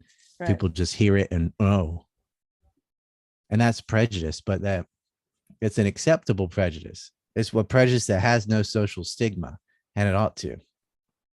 Yeah. If I hear somebody with a thick Boston accent, I don't automatically think that they're a greedy, money grubbing, lying pedophile. You Because not don't? all of them are. No. It's a good bet. No, I'm just kidding. No, come on. Do you think the anti-Southern narrative, I think it was creative because it wasn't always in existence over the 20th century, and to be Southern used to be cool with the Dukes of Hazzard and all that jazz. But do you think they really created it? They, as in the Yankee Empire, the neocons, whoever, the media elite, because it would be so easy to have people not want to be that. So, okay, you don't want to be a racist, so you don't want to be like them. You don't want to be a white supremacist like those horrible Southern people. It's that just, was the weapon they used. And I remember like I'm from a tourist spot from an island, all Yankee visitors, and they're like, y'all are really nice. I'm like, yeah, it's normal. But in their head, they thought we'd be like pointing a gun at them, be like, get off my land or something. right. He's like, nobody here's racist. So like, yeah, that's normal. But in their mind, that's what they thought. They're like, do you hate black people? Or no? What do you I play basketball? This is most of our team is black, whatever. Like it's not a thing. It's not even, we don't even think about it. But to the liberal, racism that is on the background program of their mind all day long. Like they see everything but race. And it's hard to like, not them all, like, but a lot of Northern people would bring that up out of the blue, something about race. And it's weird because that doesn't come up in conversation at all, ever among Southerners, whatever, but they're still living in the 1850s or something, in their head. And that's their image of the South. Like, no, I mean, there are racists somewhere, I'm sure, but it's really super rare. Of anything, I think the U.S. is militantly anti-racist in every state. Right. It's like the worst thing you could possibly be. But that's their image of the South from movies like Deliverance and Forrest Gump and stuff, that we're just a bunch of simpletons, So remember, the South had the 10 richest states up until the Civil War or the War of Northern Aggression, which we should really call it. But right. All of our intellectuals, most of our presidents, that the Bill of Rights that you like, the Constitution that you love, like this all comes from Virginians, all comes from Southerners. Who killed the bank? Jackson from North Carolina. Who killed the bank before that? Jefferson from Virginia. Who gave us civil rights? Johnson from Texas. Like all of our social positives have come from Southern presidents. Would you say neocons are just Yankees writ large, and globalism is just the Yankee Empire on a planetary scale? Well, the Yankees, like even Lincoln was reluctant to attack until he started getting pressure from Northern banks. These bankers, you can go all the way back because Lincoln was a huge advocate of Henry Clay and Alexander Hamilton, right? It was Hamilton's revenue cutter that he sent as the flagship to South Carolina called the SS Harriet, right? Gun warship to collect revenue for import and export taxes, because until Lincoln, there was no income tax. Hamilton is of that Rothschild ilk of central banking. Jefferson was the opposite. He was libertarian. Like he's Ron Paul before Ron Paul. He wanted states' rights. He wanted maximum liberty, and he didn't want the government interfering in the market. He thought the government should play referee, not the coach. That's my phrase, but that's pretty good one because it sums up Jefferson's view. Yeah, the government, you can have courts to settle disputes and so on, but you're not supposed to use the treasury or the government purse to favor one industry over another.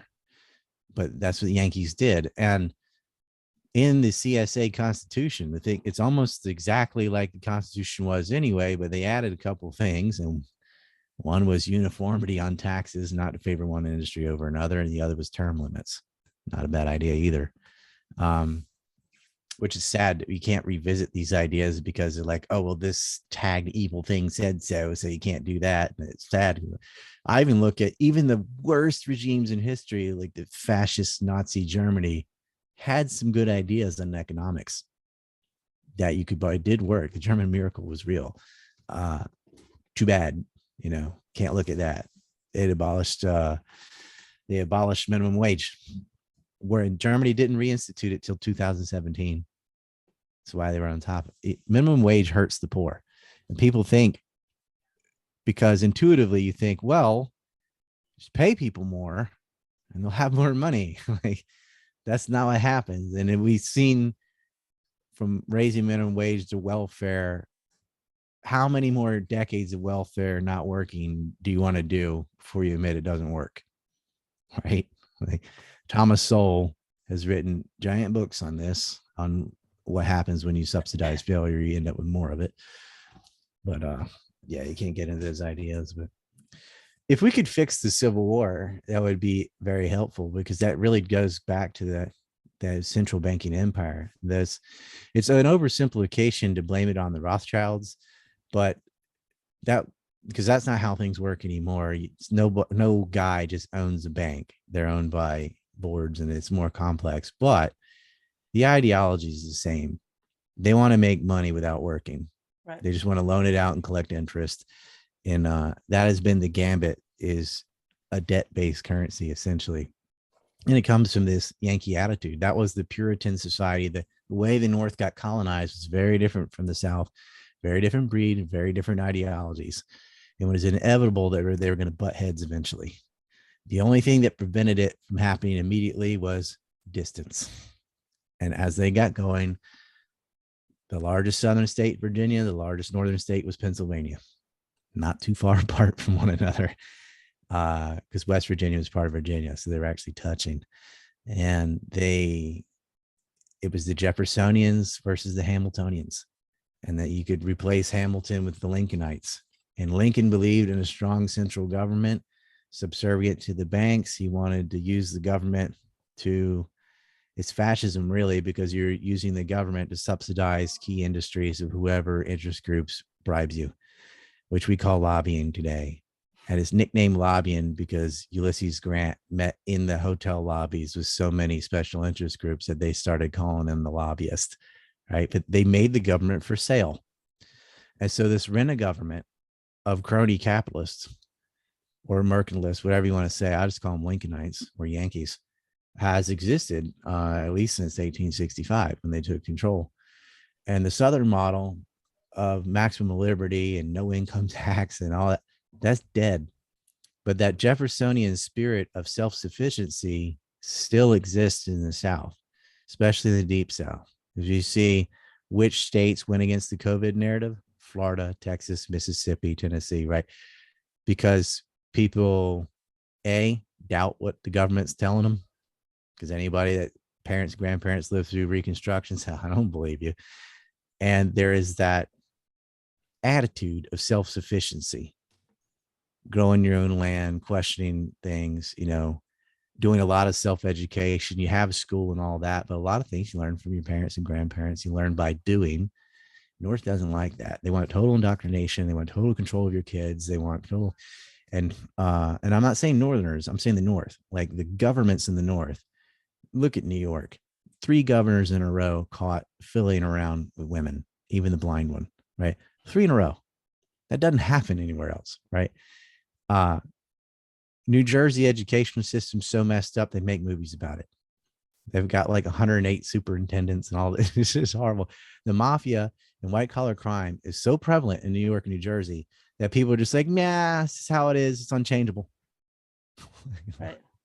Well, they don't do that in Orlando. They don't do that in Charleston. They don't do that, but you look at Baltimore, Detroit, Chicago, like San Francisco, these are failed cities. Washington, D.C., they have tent cities within their cities of drug addicts strung out on fentanyl, meth, ketamine, whatever. Thousands, 100,000 of them in San Fran. It looks like the zombie apocalypse. And that's bad governance. And they just keep the same idiots, the Pelosi's, the Maxine Waters, and of course they don't live there. They don't even live in San Fran. They live outside in a mansion somewhere with their ice cream, whatever. Gavin Newsom retained control over Los Angeles, despite quadrupling the homeless problem, Section 8, all the stuff he's done. It's just everyone hates every policy he does, but he's still in power.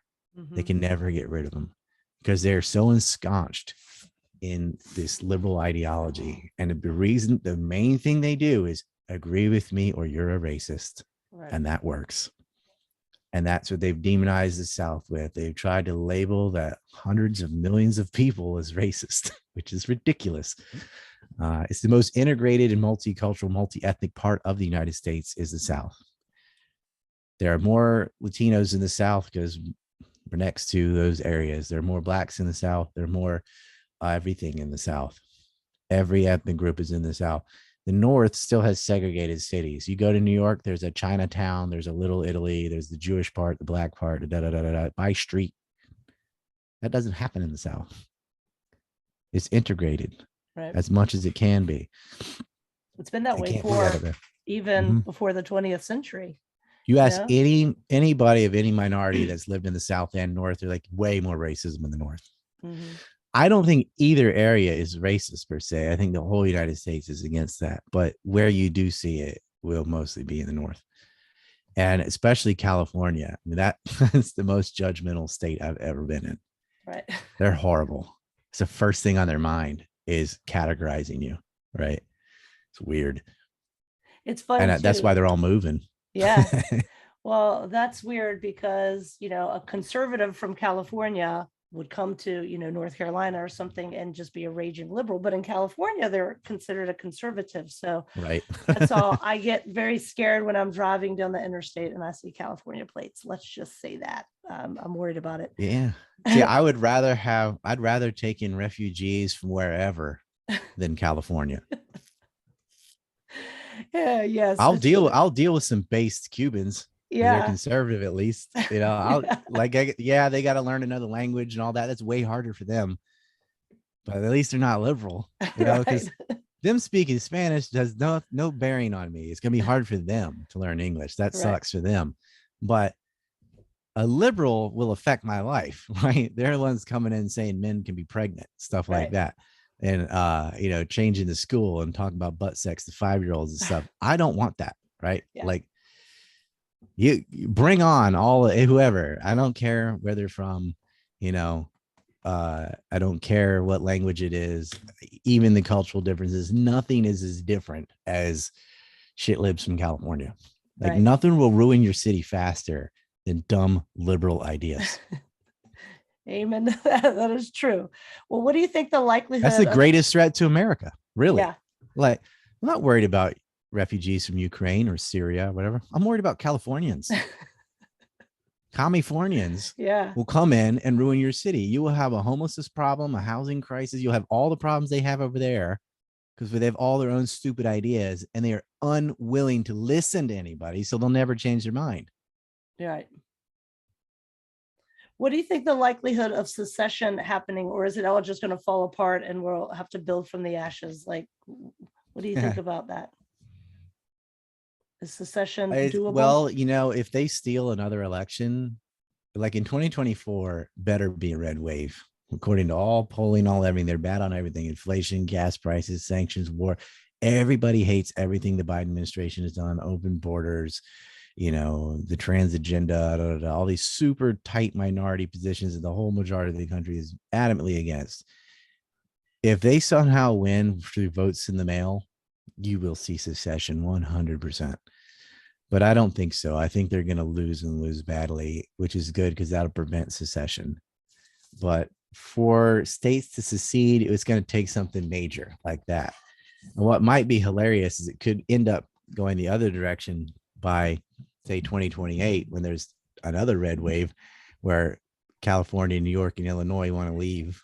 And I would say good riddance, because you're not even going to make it another 8 years with the policies y'all got. Right. Like they have trains getting robbed. There's so much litter around the train tracks. They have to pay people to move the trash and stuff so the train can get through. And some of them are saying, we're not even going to send trains to these cities anymore. They've got a supply line crisis because their universal basic income made people sit on their couch. And so they don't have enough longshoremen and truckers to deliver the goods. They're there. You can't blame China or whatever. And I can talk bad on China, but they have sent, the ships are sitting out there. They made it all the way across the Atlantic. They can't get from San Francisco Bay to San Francisco because there's nobody to unload it, physically go and pick up boxes and put them on trucks and deliver them where they want to go because nobody's working. Right. Because they gave them COVID cash.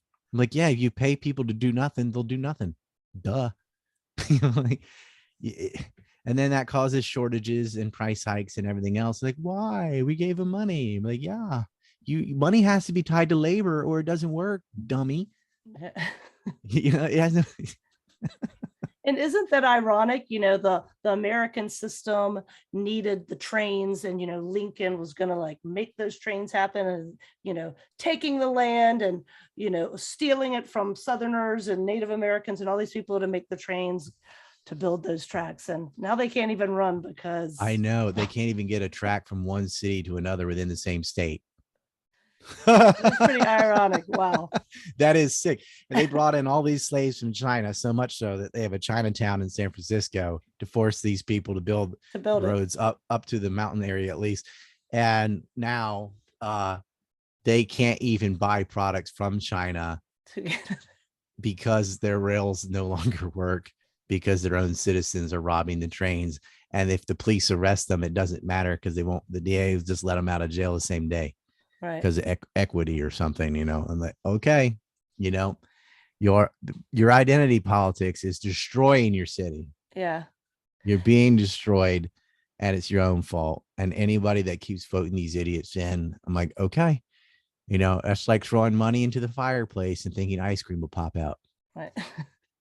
Do you ever get accused of identity politics for being pro-Southern or, so for example, a lot of libertarians will tell me, or just, paleocons or something, oh, get over the whole war, get over the battle flag, that's just ancient history. When to me, it's all the same thing. And it's never actually been more pressing than it is now. But do people give you grief about that? Or do they think I don't have a battle flag like I'm marching into Pennsylvania shooting people or something. Like, the battle flag today is a symbol of the biggest fuck you the federal government ever faced. Yep. Right. That is a rebel flag, and it stands for rebellion against this form of government. It's not anti-American. The A in CSA is America, the Confederate States of America. We're the original America. We're the older colonies. The Yankees came second. Okay. They are the takeover. Like, we're Taiwan or whatever. It's Taiwan, East Taiwan. There is no China. But you know what I'm saying? Like, it's not identity politics. Southerner, yeah, I'm from an island anyway. But like, I don't like the South just because I'm from the South. If I was from the North, I'd still like the South because I agree with the Jeffersonian ideology. And that is an ideology, not based on ideas, not on biology. Identity politics is based on biology. You're a woman, you're a man, you're a black, you're a gay, whatever. Right? I guess you could argue about gay, but I assume it's biological. And you can change that. And I'm in Japan. I still retain the Southern Jeffersonian libertarian spirit wherever I'm from. I just happen to have been born in the South, but that wouldn't matter. That would still be my ideas. Like, I'm not Palestinian. I'm still pro-Palestine, right? I'm not a lot of things, and my ideas are consistent wherever they are. I support liberty, including the entirety of the United States, but especially the South, because the South one's getting kicked around. Right. Right. And it's like I would be pro-native issues even if I didn't have a drop of native blood, because it's the correct thing to do. Like, same reason, I didn't want a war in Iraq. I'm not Iraqi. I'm not Arab. I'm not Muslim. Doesn't matter. They got attacked, and it was based on lies by Yankees. Yep. That'll lead me to my last question, because I know we've been at this a while, but the whole Russia-Ukraine thing, you were one of the first people, I think, that you had written a blog for Substack, and it said, fuck it, one struggle. And then you had Dixie being sung in Russian. And, you were kind of making the parallel. I've written a couple things about that because I see it as an absolute parallel with the people. Well, their flag, the Donbass flag, is a Confederate battle flag minus the stars. Minus the stars, yeah. They understood. And they sent me that. I have friends in Ukraine, in East and West Ukraine, and they decided to sing Dixie in Russian.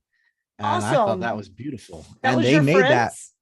It was, and they made that. Some of them were. They made that flag. I had no. That was a coincidence. I had nothing to do with that. But I Okay. just thought, wow, you guys get it. Yeah.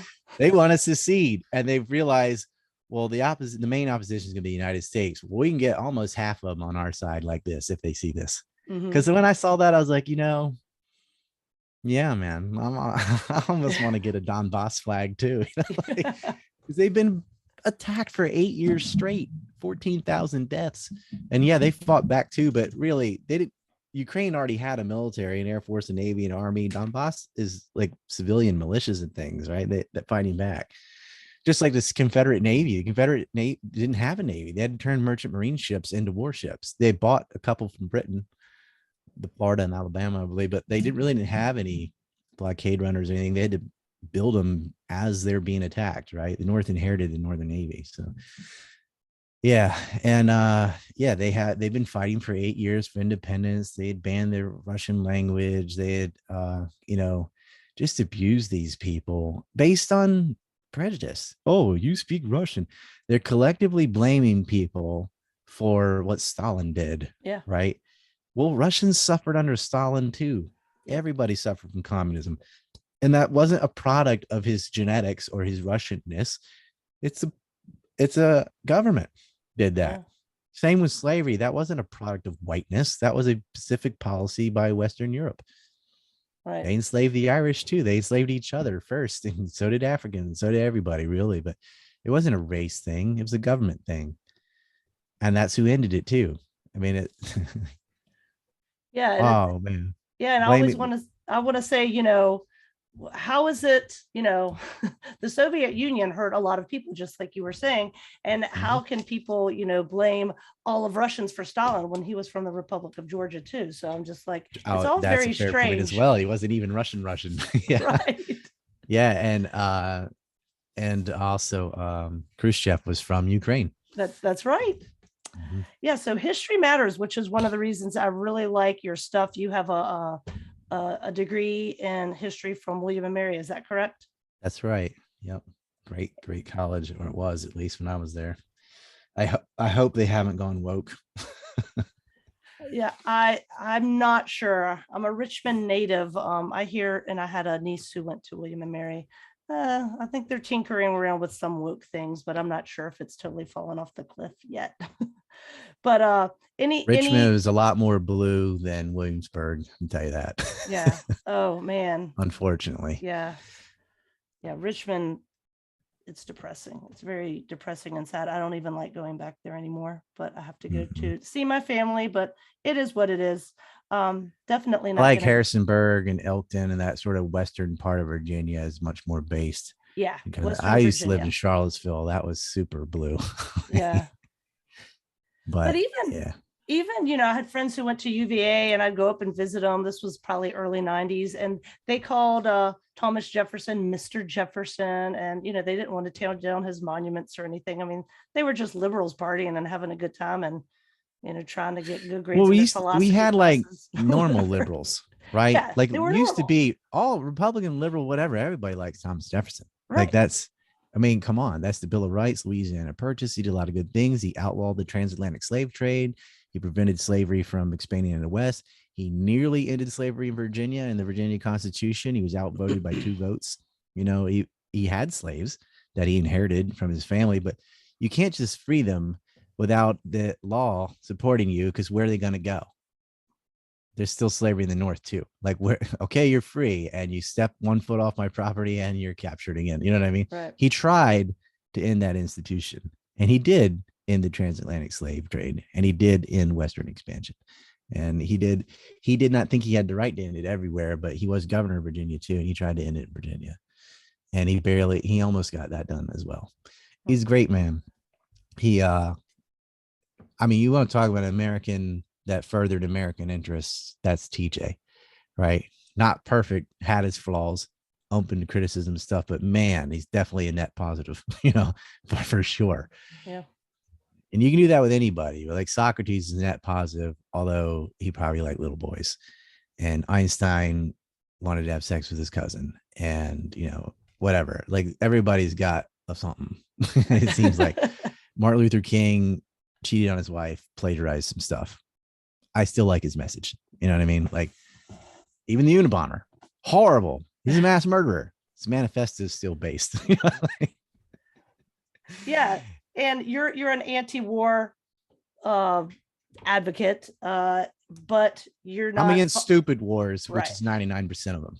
Right. And Right. a lot of people give me grief, and say, well, if you're anti-war, how come you're not totally pro-Ukraine? I'm like, because Russia didn't start the war. It's been going on a long time. Well, Yep. how could you be for, the Confederate States of America having an army? Because they were repelling invaders. I mean, They're the ones that got attacked. Same ways Yeah. I support Crazy Horse. Custer attacked the Lakota. The Native Americans did not invade New York. Right. Y'all went to Montana, went to these states or states to be, and attacked them where they live.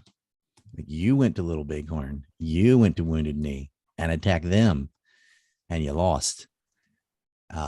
So I'm against that war from the perspective of America invading the natives, but I support the war on the native side. You have every right to defend yourself. Right.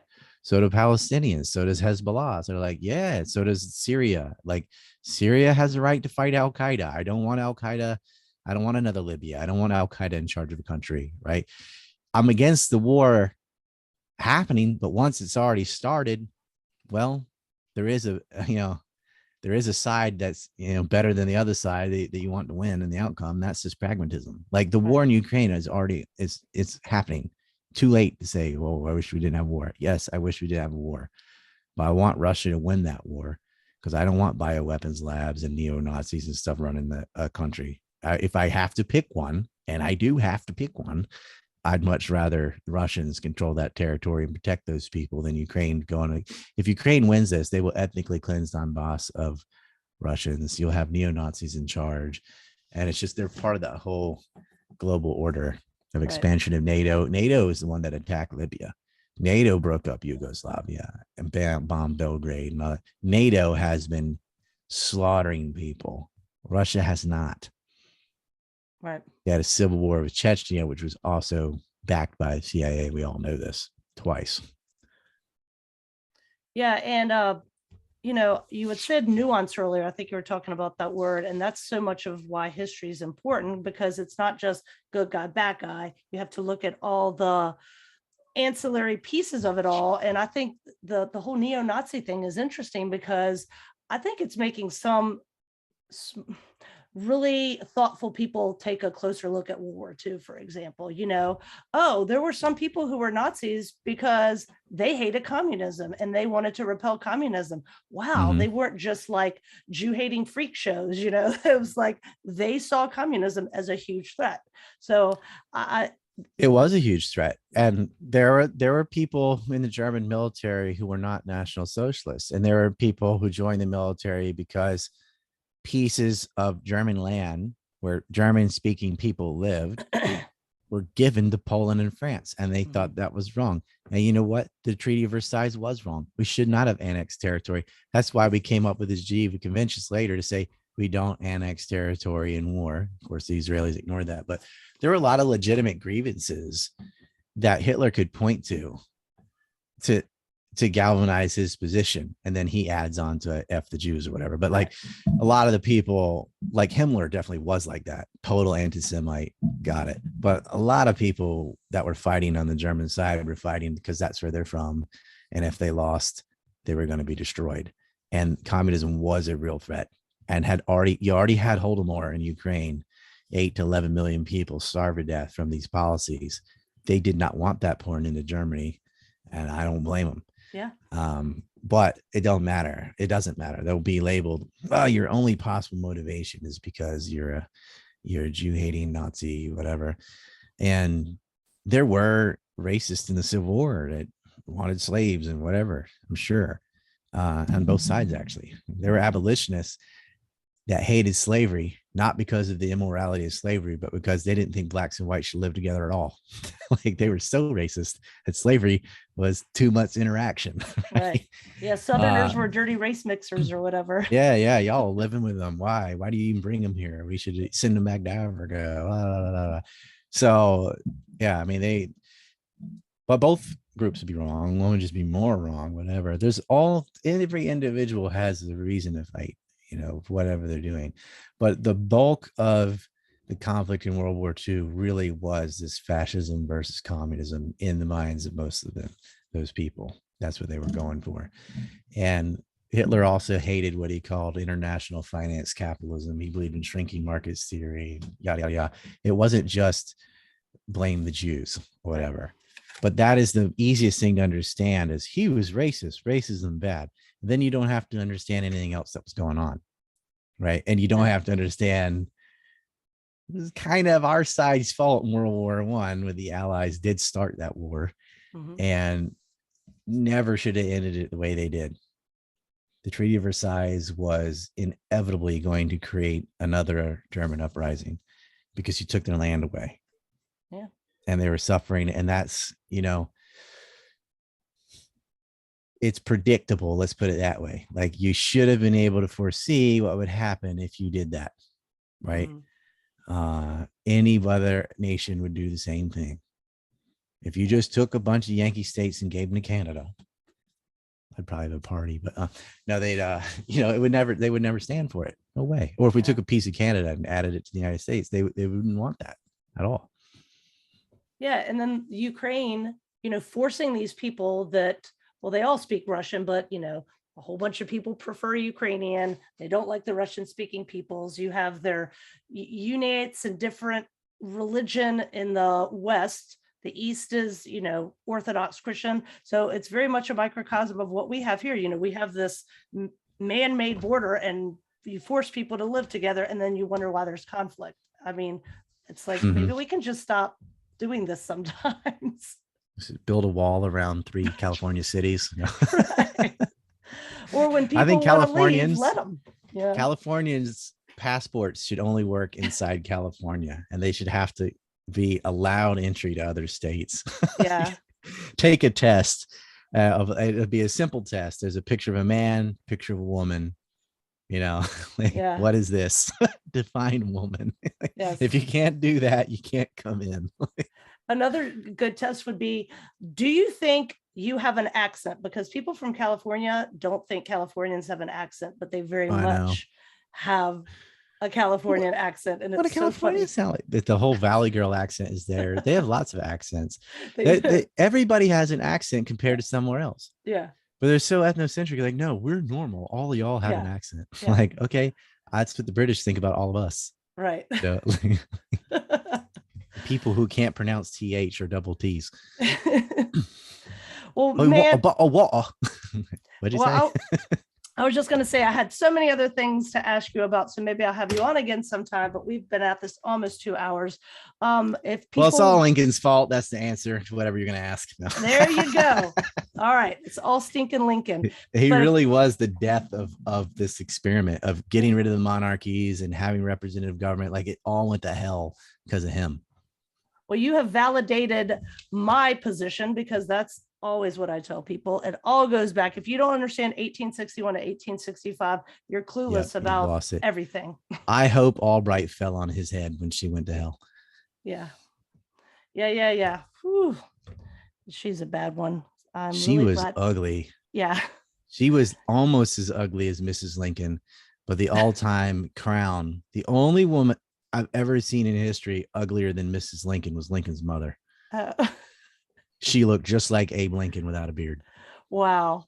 I think she had Marfander's syndrome. So did he. Oh my goodness. So, it's like the bad kind of giantism. Yeah. Agromegalia is the quote unquote cool kind, like what Andre the Giant had. Lincoln had the horrible kind, the sunken chest and long fingers, and yeah, it's like a gross. I don't know how he crawled out of a hole that large and that deep. What's the anniversary for his assassination? What day is it? April 14th, and then he died on the 15th. Yeah. Oh, that was just What day is Yeah. it? Are we almost there? I always get a John Wilkes Booth cocktail. You do? What's in Yeah. that? Oh, this is awesome. And this is how you know you're in a simulation. John Wilkes, the main ingredient in a John Wilkes Booth cocktail is Rittenhouse whiskey. Well, I'm not Isn't a that whiskey awesome? fan, but I might have to have one of those. You get a dark rum like Myers or something, Okay. Rittenhouse whiskey, cinnamon sticks, because cinnamon at the time was very posh. Mhm. Cinnamon and sugar were expensive. So like an actor could have it, whatever. Now you can just get a cinnamon stick wherever. Sugar is cheap too, but a lot of drinks in the 1860s and 1850s that were like high society were sweet rums and sweet this, because it had to come all the way from the Caribbean. It was hard to get hold of sugar. It was, so your like your cherry jubilee that Washington had, and a lot of cherry drinks. He hit the cherry tree, right? A lot of your sweet stuff was very expensive and very like cool and posh at the time. Now we're like, that's a sugary drink, whatever. But that's what was all fashionable at the time. John Wilkes Booth had a sort of spicy cinnamon drink they named in his honor, and currently made with Rittenhouse whiskey. It has nothing to do with Cal Rittenhouse, just the same name, but it's pretty based. And it's got root liqueur, which is sweet, and Rittenhouse whiskey or dark rum and cinnamon sticks. That's how you make it. I got a calendar with menus of this. All the founding fathers tended to have certain drinks they liked. Okay. And yeah, Jefferson was a wine guy. Of course, the Adams and Washington were beer people, but they would partake in a cocktail now and then. Now you sell this calendar at your gear page or whatever? I do. It'd be kind of late to get one in April, but really you're not buying the calendar because you can know what day it is, because you can do that on your computer anyway. You buy the calendar because it's got some very cool pictures in it for one, but also it's got the sort of this day in history stuff, except true. Okay. Yeah, so flipping to April, for example, I'll give you last week. Let's see. April 4th is the day the FBI killed Martin Luther King. I just say it like that. Okay. April 5th, cast out evil. That was the throwing beans down. It's Japanese holiday. Kamala Harris or some other witch, you can throw them there. You have the 10th is the day the CIA lied about aluminum tubes. The 12th was the attack on Fort Sumter. Thomas Jefferson's birthday was the 13th. So you could have 3 glasses of wine. The 14th, Lincoln gets shot. The Ponzi scheme, Bernard Madoff died. The next day, Lincoln dies of COVID. Ehud Omar also went to prison. So an Israeli prime minister went to jail on the same day that Lincoln died. It's pretty based. So you probably have a party with the pink moon, which is every full moon. Native Americans have names for each moon. So that was the pink moon in April. 17th is the day Virginia seceded from the Union. So you can have an Appalachian Manhattan, and it was also Easter. So the secession of Virginia and Easter landed on the same day this year. Fascinating. Let's see. Today is the 19th in Japan. So that is the day the Revolutionary War began. Yep. And then we have tomorrow is General Hoke's birthday. General Hoke liberated Plymouth on that day in 1865. It's the same day as the Colorado coal strike that I mentioned earlier. So a lot of American history, a lot of Civil War stuff too, is in this calendar. Well, like, what's the picture for April? What is it? Do you just pick something special? April, can you see my camera or no? Let's see. Yeah, I can see you, but I don't see the calendar. The quote is, people cannot enjoy velocity, only acceleration. We have a girl with their little Easter costume. See the ears there? Okay. Yep. Well, if I buy that calendar for my kids, they just get to look at the other page. Well, you just flip it like this. Yeah, exactly. It's fine. There's no nudity or anything, but there are bathing suits and like lingerie or whatever. So, but yeah, you can get next year. I'm going to do 2 versions, I think, because I have the girls, because from a capitalist point of view, men are buying my calendar. More guys are into history and politics, and they're into women. So I use women, but I do have a lot of female fans, or people want to share with kids, let's say. So I'm going to do one that'll just have like Confederate generals each month or something like that. And then or, I don't know, founding father or something. I'm going to think about it, but I'm going to have two versions. That is a real pain for me, mail wise, but I'm going to hire somebody and we'll sort it out, because mailing from Japan sucks. So I have to get people in the US to do it. Yeah. I don't mind doing the work, but I got to rely on somebody. So I'm like, they got this calendar A, they got calendar B. We're going to have to do it like that. But next year we will be doing that. And it won't be so bad because all the days and stuff will be the same. Yeah. Now, every time a neocon dies or something, we add that to the calendar. So when Sheldon Adelson died, we put it on the calendar. When Sumner Redstone died, that went on the calendar, right? Donald Rumsfeld died, that went on the calendar. And there have been a few that have kicked the bucket this year, so we'll have to add all those. But the info should be the same. The pictures will be different. We have quotes, each one. I love last month's quote was Lord Acton. So if you have two calendars, you have what General Lee wrote about the imperialism abroad and despotism at home. And then Lord Acton responded, I saw in states' rights the only availing check upon absolutism of the sovereign will, and secession filled me with hope, not as destruction, but as a redemption of democracy. The institutions of a republic have not exercised on the old world salutary deliberating influence which ought to have belonged to them by reason of those deficits and abuses of principle which Confederate Constitution expressly and wisely calculated to remedy. Lord Acton. And that is a response, you already know this, to Lee's letter, but it's funny because it's spread out over two calendars of them going back and forth with each other. We got James Madison next month. We actually have a Lincoln quote too. It's him being a horrible racist though, but it's like, which one did you pick? There's so many to choose from. Let me think. I think that was January or February. Let me see. Was it that one? Nope, that's Uncle Ted. Tyson. Here, I'll go through. I'll find them. There are so many. And like quoting Lincoln could get you banned on YouTube. This is Lincoln. This is not me. Our Republican system was meant for homogenous people. As long as blacks continue to live with whites, they constitute a threat to national life. Family life may also collapse, and the increase of mixed breed bastards may someday challenge the supremacy of the white man. Abraham Lincoln. Mm-hmm. That they didn't know that when they go visit his statue, right? Nope. And that's actually rather mild compared to some of the other things he said about blacks.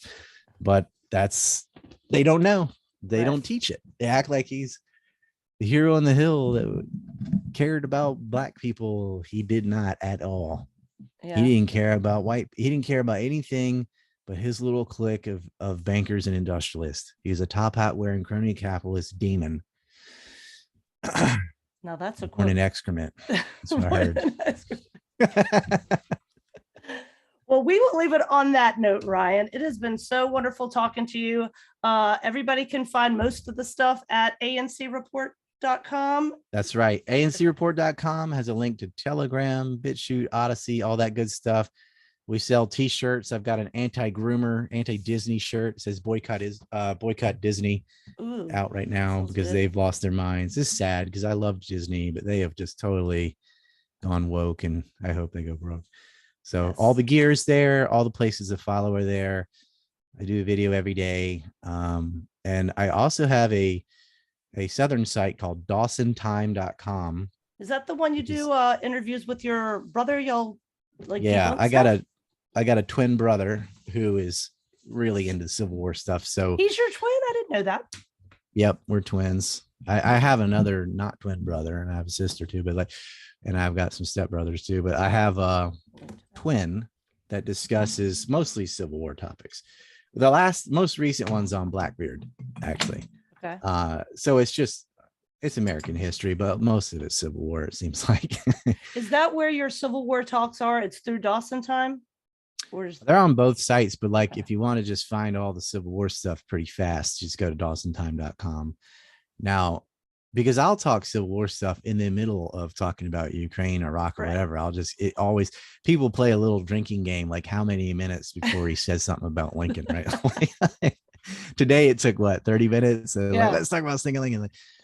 It's just because it comes back to that. That's what it's just like. Woodrow Wilson's another guy. F him. Like that guy messed up the planet. Like that, all that stuff is all his fault. Like not as bad as Lincoln, but man, really bad. Right. And yeah, it always goes that. I always bash on it. John McCain's another guy. Period. We have the John McCain death anniversary every 25th of the month because he died on August 25th. And every 25th, you get to celebrate the month anniversary of John McCain's death, Wow. which means every Christmas is also a John McCain death Wow. anniversary. That's good. Isn't that great? That guy was horrible. His whole well, family's horrible. But well, yeah. you changed my best friend's mind, who I was making inroads with letting her kind of see my worldview, that it does all come back to Stinkin Lincoln. But because I'm her best friend, she's just like, whatever, okay, I know that you do your research, but maybe, I would take baby steps with it. But you changed her mind, and she had read or watched some of your Reconstruction stuff. And I had heard of you before. This was like a year or so ago. I'd heard of you. I did one with Pete Quinones, and I did one with Ethan Ralph on Reconstruction. Yeah, maybe that's what she saw. I'd written about it, but probably the Libertarian Institute let me talk about it one time. And maybe that's where she saw it, because it was a while ago. And I would recommend, though, Philip Leigh, Leigh, though, is better than I am on that. A lot of people are, but like a lot of these authors, I don't think they understand, like, your book is great, but people don't know why they need to read it to get your foot in the door. You got to podcast and do video. Yeah. So I'm kind of doing that for them. I'll podcast it. No one can ad lib as well as someone can write a book, because you get, but I'll just get what I know in there without, having to sit and think, just saying it. And then I'll say, you know what, why don't you get the Robert E. Lee Reader, or why don't you get Philip Lee's Reconstruction, or go to Abbeville Institute, listen to Byron McClanahan, or, any of these guys like Donald Livingston or someone like that. Read all the Shelby Foote series. That's like I want to be the gateway to Thomas DiLorenzo and people that specifically write Civil War things. I'm all the war. I mostly right now on Ukraine, all the current stuff. But if you ask me about the Civil War, I'm pretty good, but I am not as good as historians whose entire dissertation and everything is on just this subject, right? I just read things from them. Yeah, I think it's because you do so many other things. Like Phil Lee's thing is talking about the South. Abbeville is the Southern tradition. Brian McClanahan talks about like some modern stuff, but of course it's through the Southern lens. I think that's maybe why it turned something, because I actually got her to a Abbeville conference once too, and she liked it. Cool. Yeah, and she's not opposed to it. She's a Southerner, but I think I guess it was the way it does seem like, it. well, they're just biased because that's their thing. Whereas I have some street cred because I got a lot of Muslims and a lot of Arabs and a lot of people, because I've been talking about Iraq forever. I talked about Syria forever. I talked about Palestine forever, and they didn't even know that I knew anything about the Civil War until someone asked and was like, "Oh, you want to open this door? Here comes a flood of information." But mostly I'm known as the 9/11 guy, or the guy, the researcher into Jeffrey Epstein. I don't pull Lincoln in every time or whatever, but I didn't, because I thought people already knew it. And then I realized, no, they don't. So now I try to talk about the Civil War at least a little bit in whatever else I'm doing. But because they knew I'm telling the truth about Iraq, and they knew I'm telling the truth about Vietnam, and they knew I'm telling the truth about Iran-Contra and September 11th, and they're like, "Well, what's this guy think about the Civil War?" And like, well, you think I'm wrong on that and right on all these other things? Right. I'm like, look, they lie about that war as much as they lied about every other war. I mean, they lie about how it started. They lie about why it started. They lie about how it ended. They lie about Reconstruction.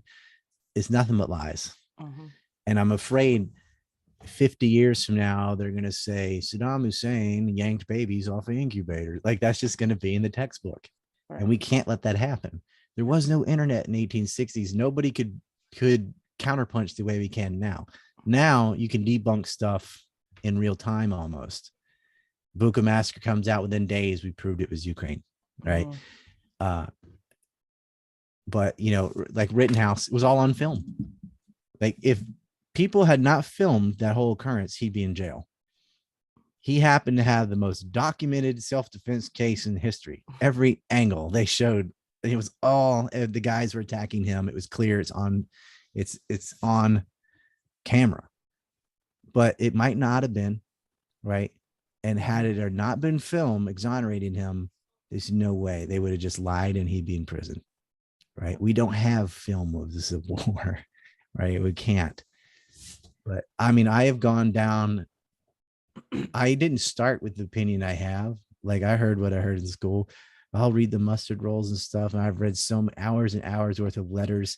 And I never found a single one of a soldier saying, I can't wait to get home and whip the slaves. Like, nothing, not a mention of slavery. It's all these GD Yankees came down here and they burned this and that. And like, that's all it is. They fought because they got attacked. Why do you think Iraqis fought the U.S. Army? You think they loved Saddam Hussein, or they didn't like somebody flattening Fallujah and killing people they knew? Right. They fought us because we were over there killing them. They're not Saddam loyalists. They're not like Ba'athist Republican Guard or anything. They're just fighting for their homes. Yep. You invade somebody's home and they'll do fight almost you. anything Yeah. to defend Like, their kith and kin, right? Mm-hmm. And All it's right. weird because some liberal will realize, yeah, well, the Iraqis fought us because we're over there bombing them over nothing. I'm like, you don't think Virginians fought that Northern Army that was coming down and setting things on? Come on. Like, yeah. Well, listen, Ryan, it has been awesome. I'm going to link to everything that I can. Definitely, obviously, ANC Excellent. report, Dawson time. And I love that you counterpunch everything and that you debunk. And I heard you say in a recent video that you were you keep going out of spite. So yeah, I don't know. Whatever. It's definitely not profitable to go against the narrative, but it's truthful. Yeah. And I feel like I have had an impact, especially on September 11th. And I did have an impact on Epstein because a lot of the people on my map got arrested. Mm-hmm. And it allowed other researchers to grab and add on to, or just grab and reiterate material that I did so that more people would know what was going on. Because that was a lot bigger than just a couple of rich perverts raping girls. It was way larger than that. And so, yeah, I'm going to get deplatformed and get called a Holocaust denier and all this bullshit. Anti-Semite of the week. They canceled my t-shirt company over that. Why? Because I have shirts that says boycott Israel. Israel's not the Jews. Israel's a state and they colonize people. F Israel. But like, yeah, when you speak truth to power, they're going to throw mud at you. Mm-hmm. And I lost money and I lost platform. I lost 15 years of videos of my life, but I'm going to do it out of spite now. I'm going to double down. And, you know, I don't know if it's the native in me or the Southern in me. I only have one mode. It's charge. So well, onward. Exactly. Keep showing them the bayonet. And I just, I love everything you do. And I wish give them the axe. That's what, the hand-to-hand combat, the Jackson Brigade had axes just like natives, because you just swap the bayonet out with one axe and come down with the other axe. And then the Yankees started copying that. They started buying axes after a while. Anyway, here's a little trivia. More people have died from the spear, and that would include bayonets, halberds, every kind of spear, than bullets. Are you saying like throughout history? Throughout, yeah, you'd have to add from ancient Greece all the way on. Like, more people have died on the blade of some variation of a spear, but pointy thing on a stick, than have been shot. And more have died from starvation than all the above. But like, that isn't that weird? Like that hokey thing that did it, not because Hiroshima and all, like you're talking about, boom, hundreds of thousands gone instantly. Spear still way ahead. Doesn't even touch it, man. Mm-hmm. Wow, that is a good piece of trivia. Is that on your calendar? No, but like, I mean, look, like Hannibal was wiping out 55,000 people per battle in Rome and stuff. That was huge back then. But that keeps adding up and adding up. You got centuries of spears, right? But still, that's the thing. That is something else. All right, I don't know how they calculated that, but some nerds Yeah, went where'd you get through it and from? they started adding up, general like casualties of the battles we know.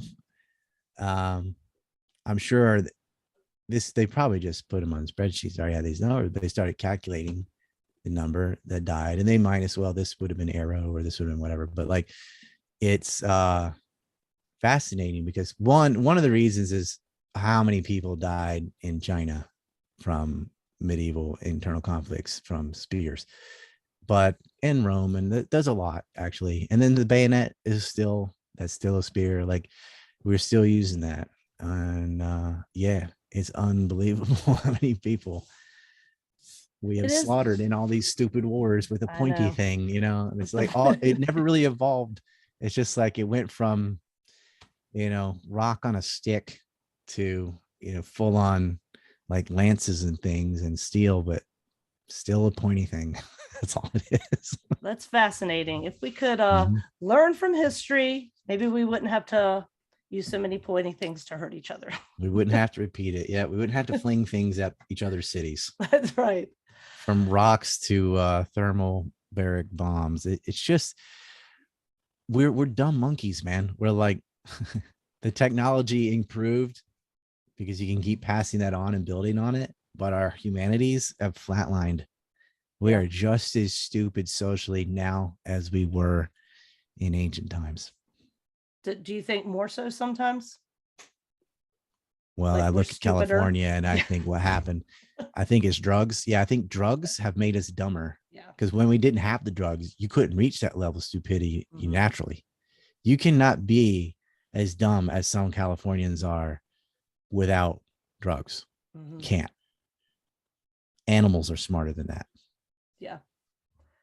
Yeah. Sometimes I think we are There are apes that have stupider. more Yeah. words in sign language than some Californian hobo fentanyl addicts. They're just, they can't even, I don't know how to help that state.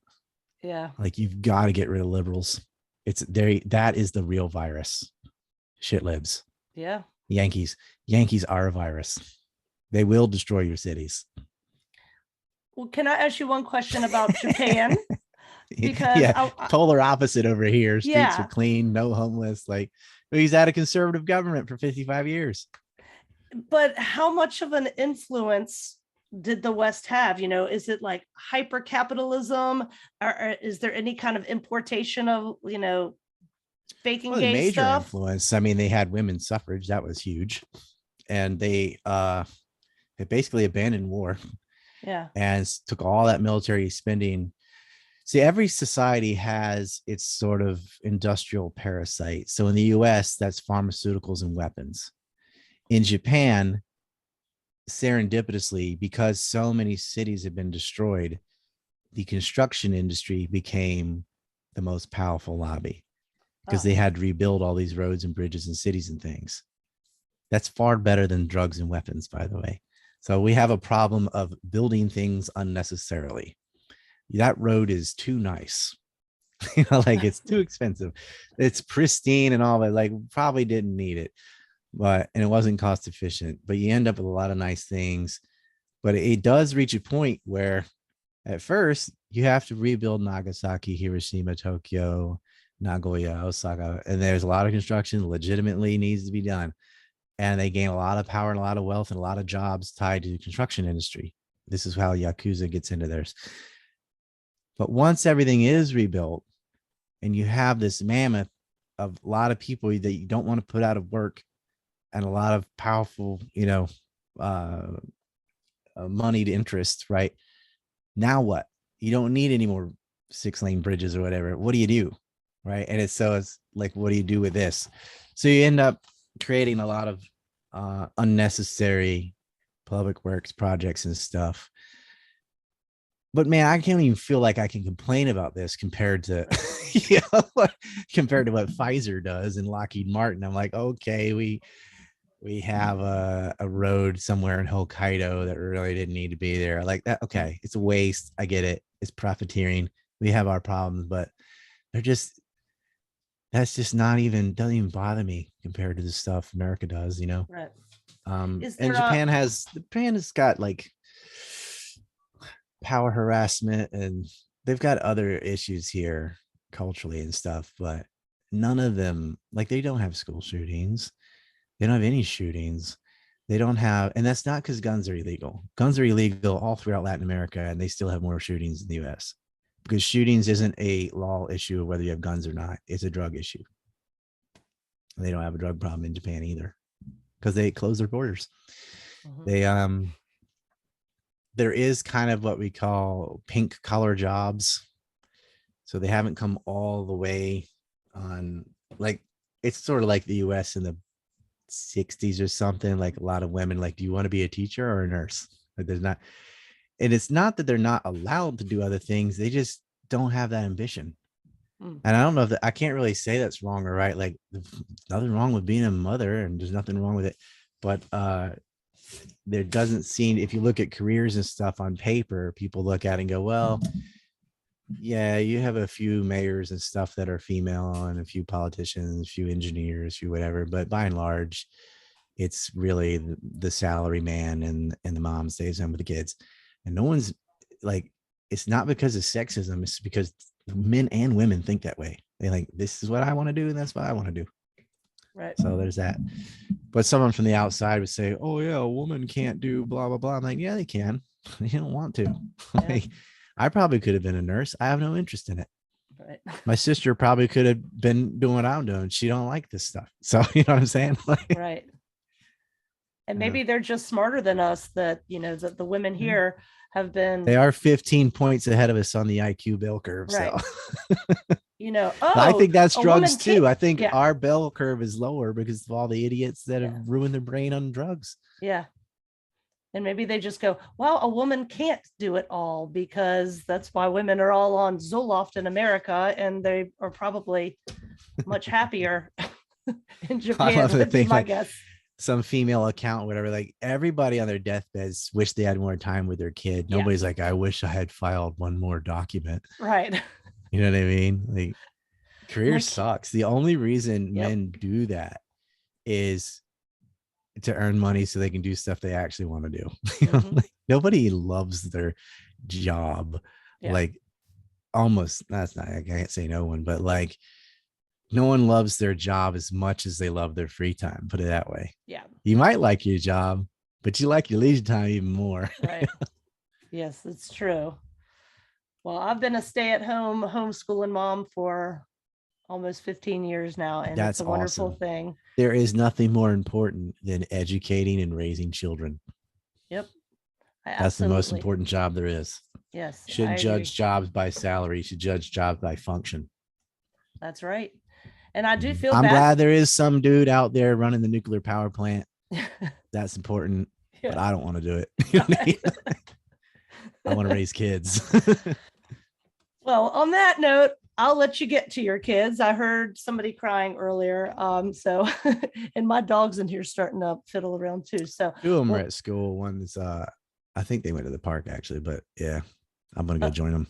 oh, well, good. Enjoy your beautiful day, Ryan. It's been a pleasure meeting you. I'd love to get together with you again sometime. And I wish you the best. I hope you have a wonderful day. And thank you so very much. Thank you so much. Long live the South. All right. Bye-bye.